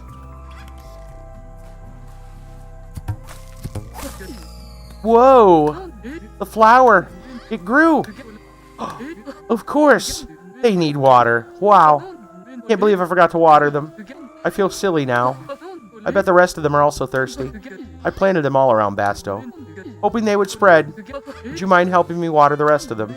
I think there's 8 left to be watered. Interesting thing. If the water is too salty, would salt water not be great? I'm pretty sure salt water is not probably that great for plants. Maybe she has ones that need salt water. I don't know. Apparently she has plants that somehow need salt water.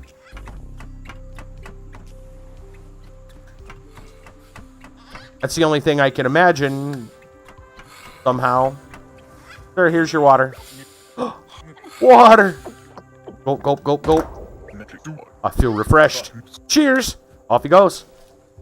I wonder where all these people are going. Alright, let's go back to the cave.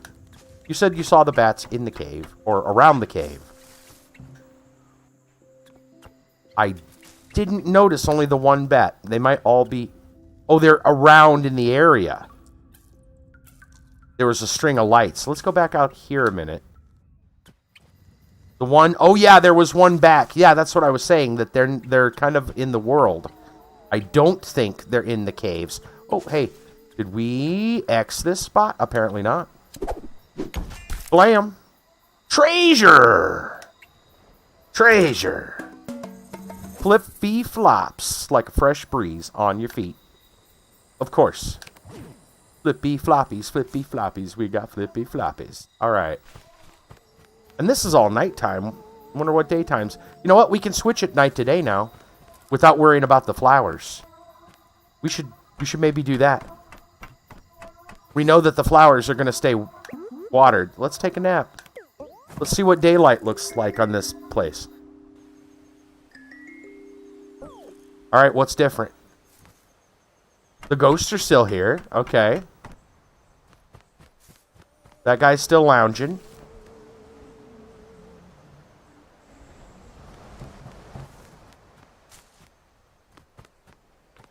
I don't really see much difference on this particular spot. Okay. No. Maybe there... I don't see any animals or anything out today in the daytime that wouldn't... Maybe... I don't know. I'm sure there's differences somewhere. There's a reason for it. Okay. So we need to go back out here probably. And on a string of lights. Oh, you know what? We're going to have to probably make it night to see the bat. That's for sure. So... Let's just go take another nap. Our guy is going to be... He's going to be... You know, I don't know. His sleep schedule's going to be all messed up.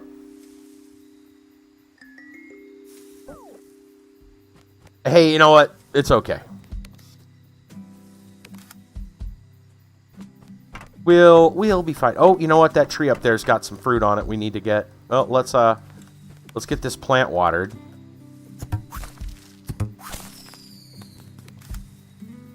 Alright, let's go back up here and hit this tree. It's shaking, which means it needs something done. Oh, is this the coconut crab? That's the coconut crab. I can't really do anything. Okay. With it. Okay. And yes, that's a sparkling flower, but we already have a picture of a sparkling flower. I doubt multiple sparkling flowers are going to do anything. Bat. Is there a bat? I don't see one here, but I know we saw one somewhere. Yeah, it's not this particular spot. Is there one over there at all? No, that's just the spooky tree. Okay. Let's go back here. There's a balloon back here. Aha! Something we probably missed in our excitement to do other things.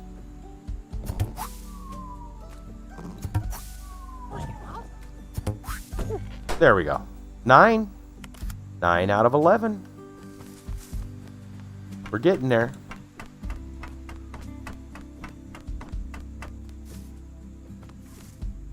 Okay. We have at least one picture of a bone. A fossil. It's in here. Okay. Any Arthur pieces? We sure do. Bingo bango. Arthur's leg. Oh, he's going to pick it up and put it on. Blam. That'll do it. Arthur's growing stronger. You have any more? I don't believe so. This was the same picture. So that's not going to help. No. Keep looking, baby. I'm going to delete this one. Because it's the same one. Okay. Our eyes open. There's a bat right there.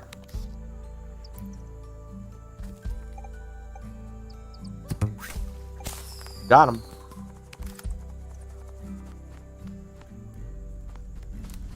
Alright, are there any trees? What did this guy want? I forget now. I mean, we could check the thing. A spooky tree. Oh, yeah. Here. Spooky. Ah. What is that? It's so spooky. Alright, right. This will be a great story. Everyone. Gather. Take a seat. It's time for spooky story time. Oh, wait, shoot. Hold on. Blam. No, sorry. Never mind. Just joking. We go from story time to spooky story time, guys. Once upon a dark night, very much like tonight, a group of folks gathered around a campfire, just like this one. Their marshmallows were toasting, and through the crackling of the fire, something could be heard moving in the distance. The leaves in the bushes rustle. The sound of footsteps became louder. And then... it was a spooky tree! And it came to eat all the marshmallows. No! Let's run away! Wow! I scared myself, too. That was super spooky! Good job. Fantastic. The spooky tree that ate all your I'm gonna have trouble sleeping tonight. Oh man, I'm sorry guys. There's your nightmare fuel. I'm sorry. I didn't realize it was gonna turn into that direction, man. My apologies. I really didn't think we were gonna have a horror game here, you know. Alright. I see another water. You know what? I'm just going to go ahead and fill this with water now. We're probably going to need more. We'll just go ahead and get it now. Yeah. Let's turn it daytime here if possible. I don't know if there's a bed on this particular island. I don't see one. Am I missing it? I don't see it. I don't think there is one. What? Am I missing it? Am I that blind? I'm probably blind. Oh, duh. It's right by this tree. Yeah, I'm blind. Never mind. I'm blind. Yes. Yep. Yep. Never mind. Okay. Let's see what happens in the daytime at this place. Well, for one, the bridge is up. Let's go check this out. There's a little tent.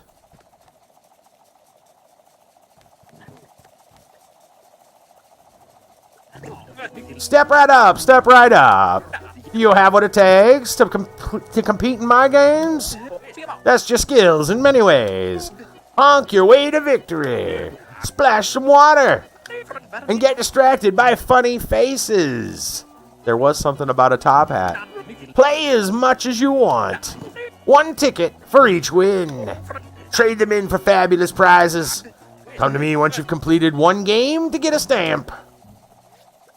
Play a carnival game. Well, before we do that, I got a water balloon game to play. Bing. And I see hats. I see insert one tickets. Not yet. I think we need to do something. First off, what's going on here? This looks like some kind of a memory game.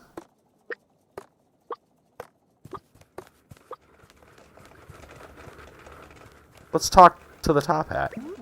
Tickets, tickets, tickets. Honk when the notes are in the zone. Earn points when you hit a note. Lose points when you miss. Good luck.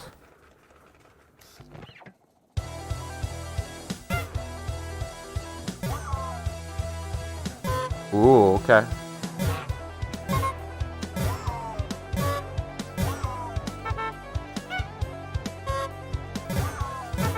Oh, I'm not good.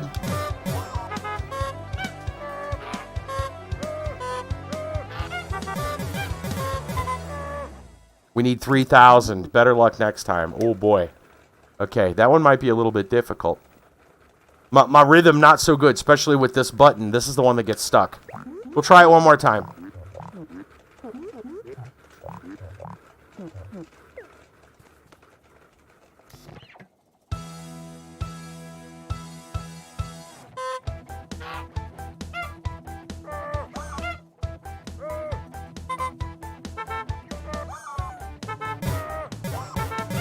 Oh, the button! No!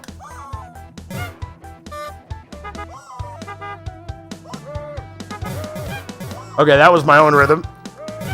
Oh, yeah. I ain't got this. Not with this controller. This controller's bad. I'm gonna blame my controller. I'm not even hitting it. It's just doing it. Yeah. That's not gonna work on this controller. I'm gonna have to use the keyboard mouse to play that correctly. For sure. And even then, I'm probably gonna be bad at it. We'll come back to that. You can watch me fail honestly next stream. Tickets, tickets, tickets. Hit the targets with your balloons. There is no time limit. Take your time and do not miss. Good luck.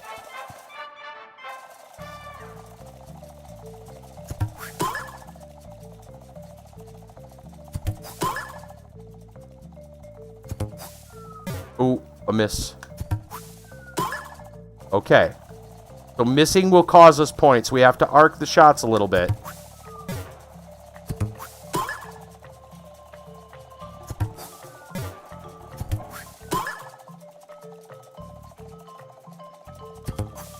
Ooh.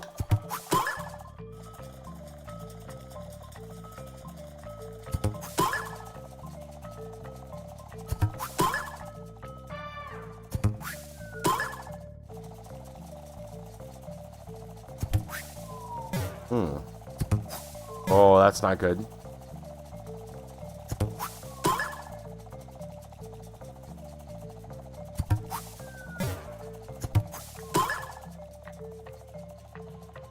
Wonder what we need to get. Probably better than I'm getting. Oh, actually, we're doing not bad. 425. We need to make 500.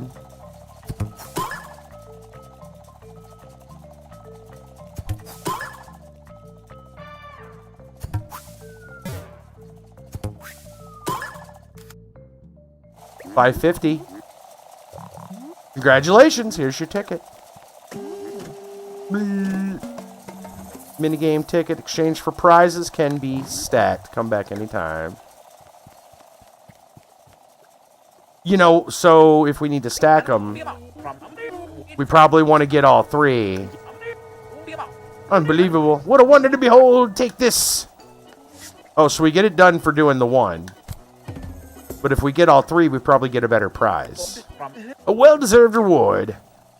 Okay. Let's go see what this one is, then. Tickets, tickets, tickets. Find a face. Honk to make a guess. 500 points to win a ticket. Good luck.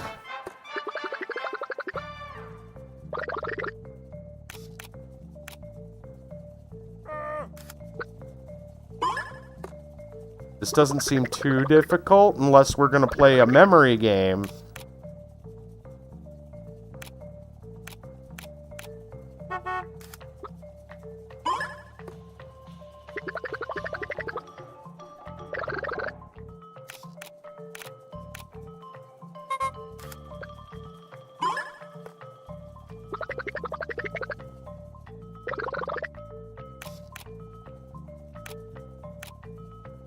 And in some cases, I guess you just see the picture anyway.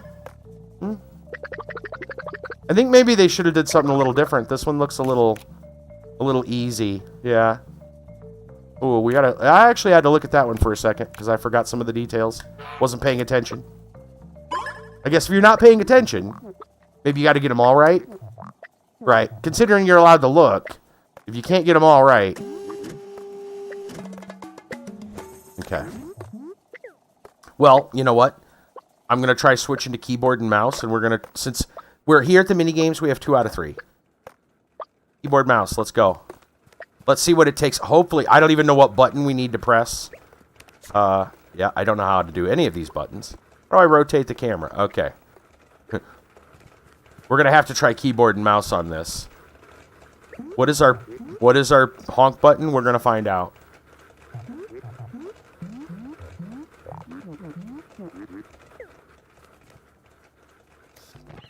E.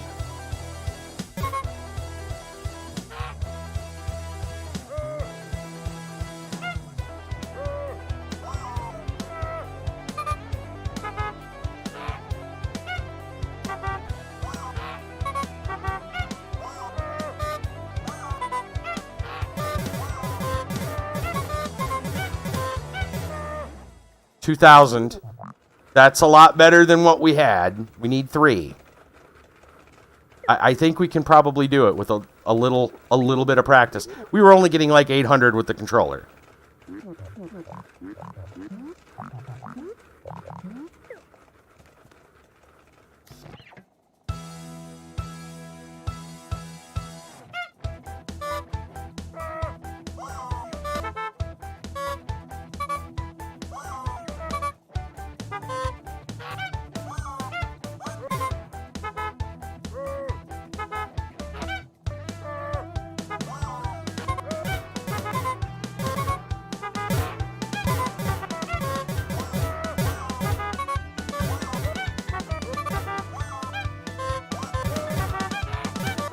Oh, close. 2860. I think we can do it. I think we can do it. We're getting better.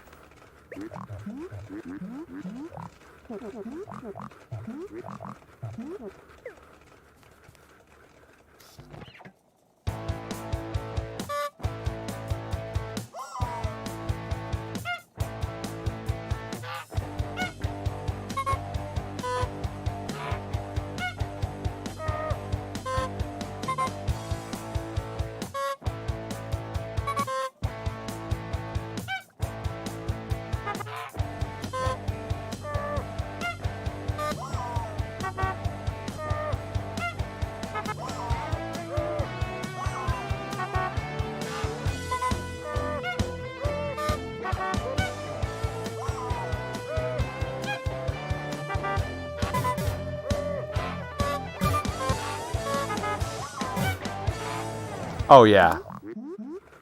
5,000. Got it.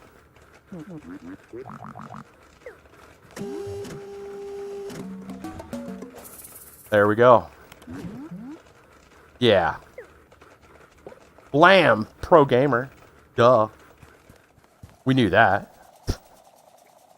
Let's go talk to him. Step right up, step right up. Oh, yeah, he's... Yeah, of course we're pro. Okay. Insert 3 tickets, you darn tootin'. Lickety-clack. A royal cane. A fancy cane. Yes. Oh, yeah, we're styling. We even get to keep the foam hand. So... Oh, can we... Not enough. So, can we play other games to do more? Is that how that works? Can we just, like, do one of these again?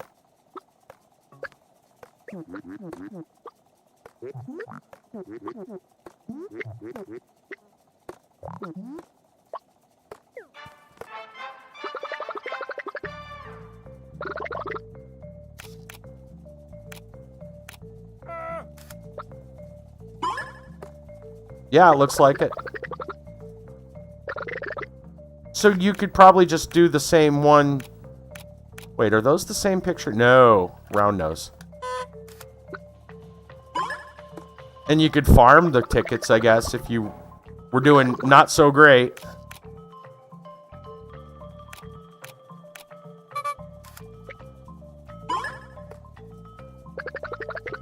This is probably the easiest and quickest one, so I'm just going to grab one from here.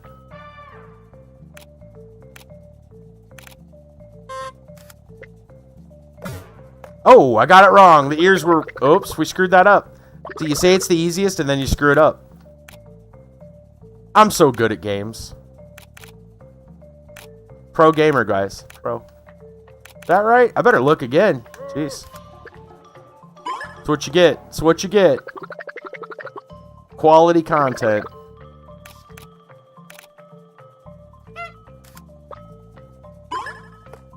Not good enough. Nope, we get one more guess.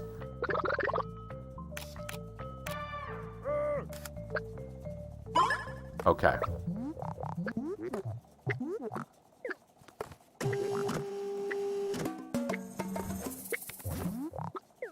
Okay. We'll go turn in the onesie, and then we can come back next time and finish the 2, and then, yeah. Why not? Allay! Friendly greeting! Heck yes. Now we're looking like a proper tourist. I think we're just going to stop here. I think this is the place. What's that? Get the plant. Oh, there's a plant in here. Oh, there it is. You're right. I missed it. You are so right. Good eye, sir. I can tell it must be getting late if I missed the plant. I didn't even see the bed in the other spot, so... Yeah. Hey, wait a minute. I wonder something. Can I just hit these because I want to hit them? I can. That's interesting. What happens if I hit all these ones before we start the game?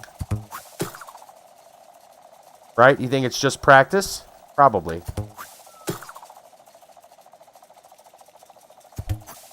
Oh, missed that one.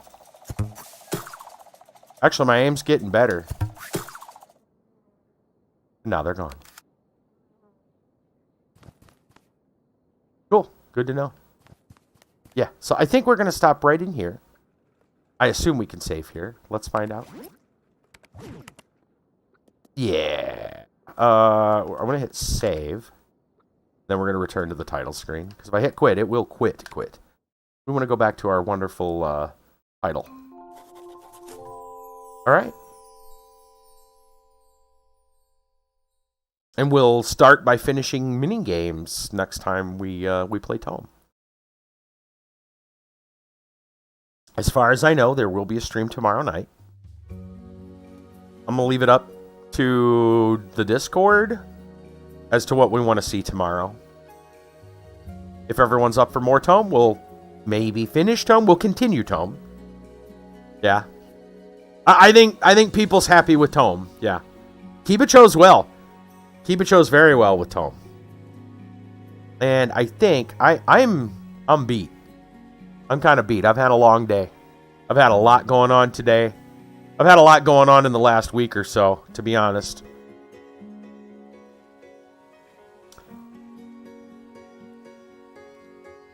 In fact, just to point something out, in case anyone wondered, to give you a sense of what my week has been like. You guys know that I have a counselor I go to. I had counseling today. He's a Christian counselor, so we finish. Sometimes we even begin the session with prayer, but we definitely finish with prayer. And to give you an idea of how things have been going, at the prayer, among other things that were asked for, the counselor prayed to God that he would give me and my family a break. True story. Among other things. You know you've had a week. You know you've had a week when someone prays for you and your family to get a break. I'm just saying. You know you've had a week. Alright, we're out of here. Not going to worry about raids. It's pretty quiet and chill. We're just going to call it. Y'all have a good night. We'll be back tomorrow night. Most likely. Very likely. With TOEM. If not, it'll be something else. But, you know, that depends on what everybody's in the mood for. I got a feeling more TOEM. So have a good one. Enjoy yourselves.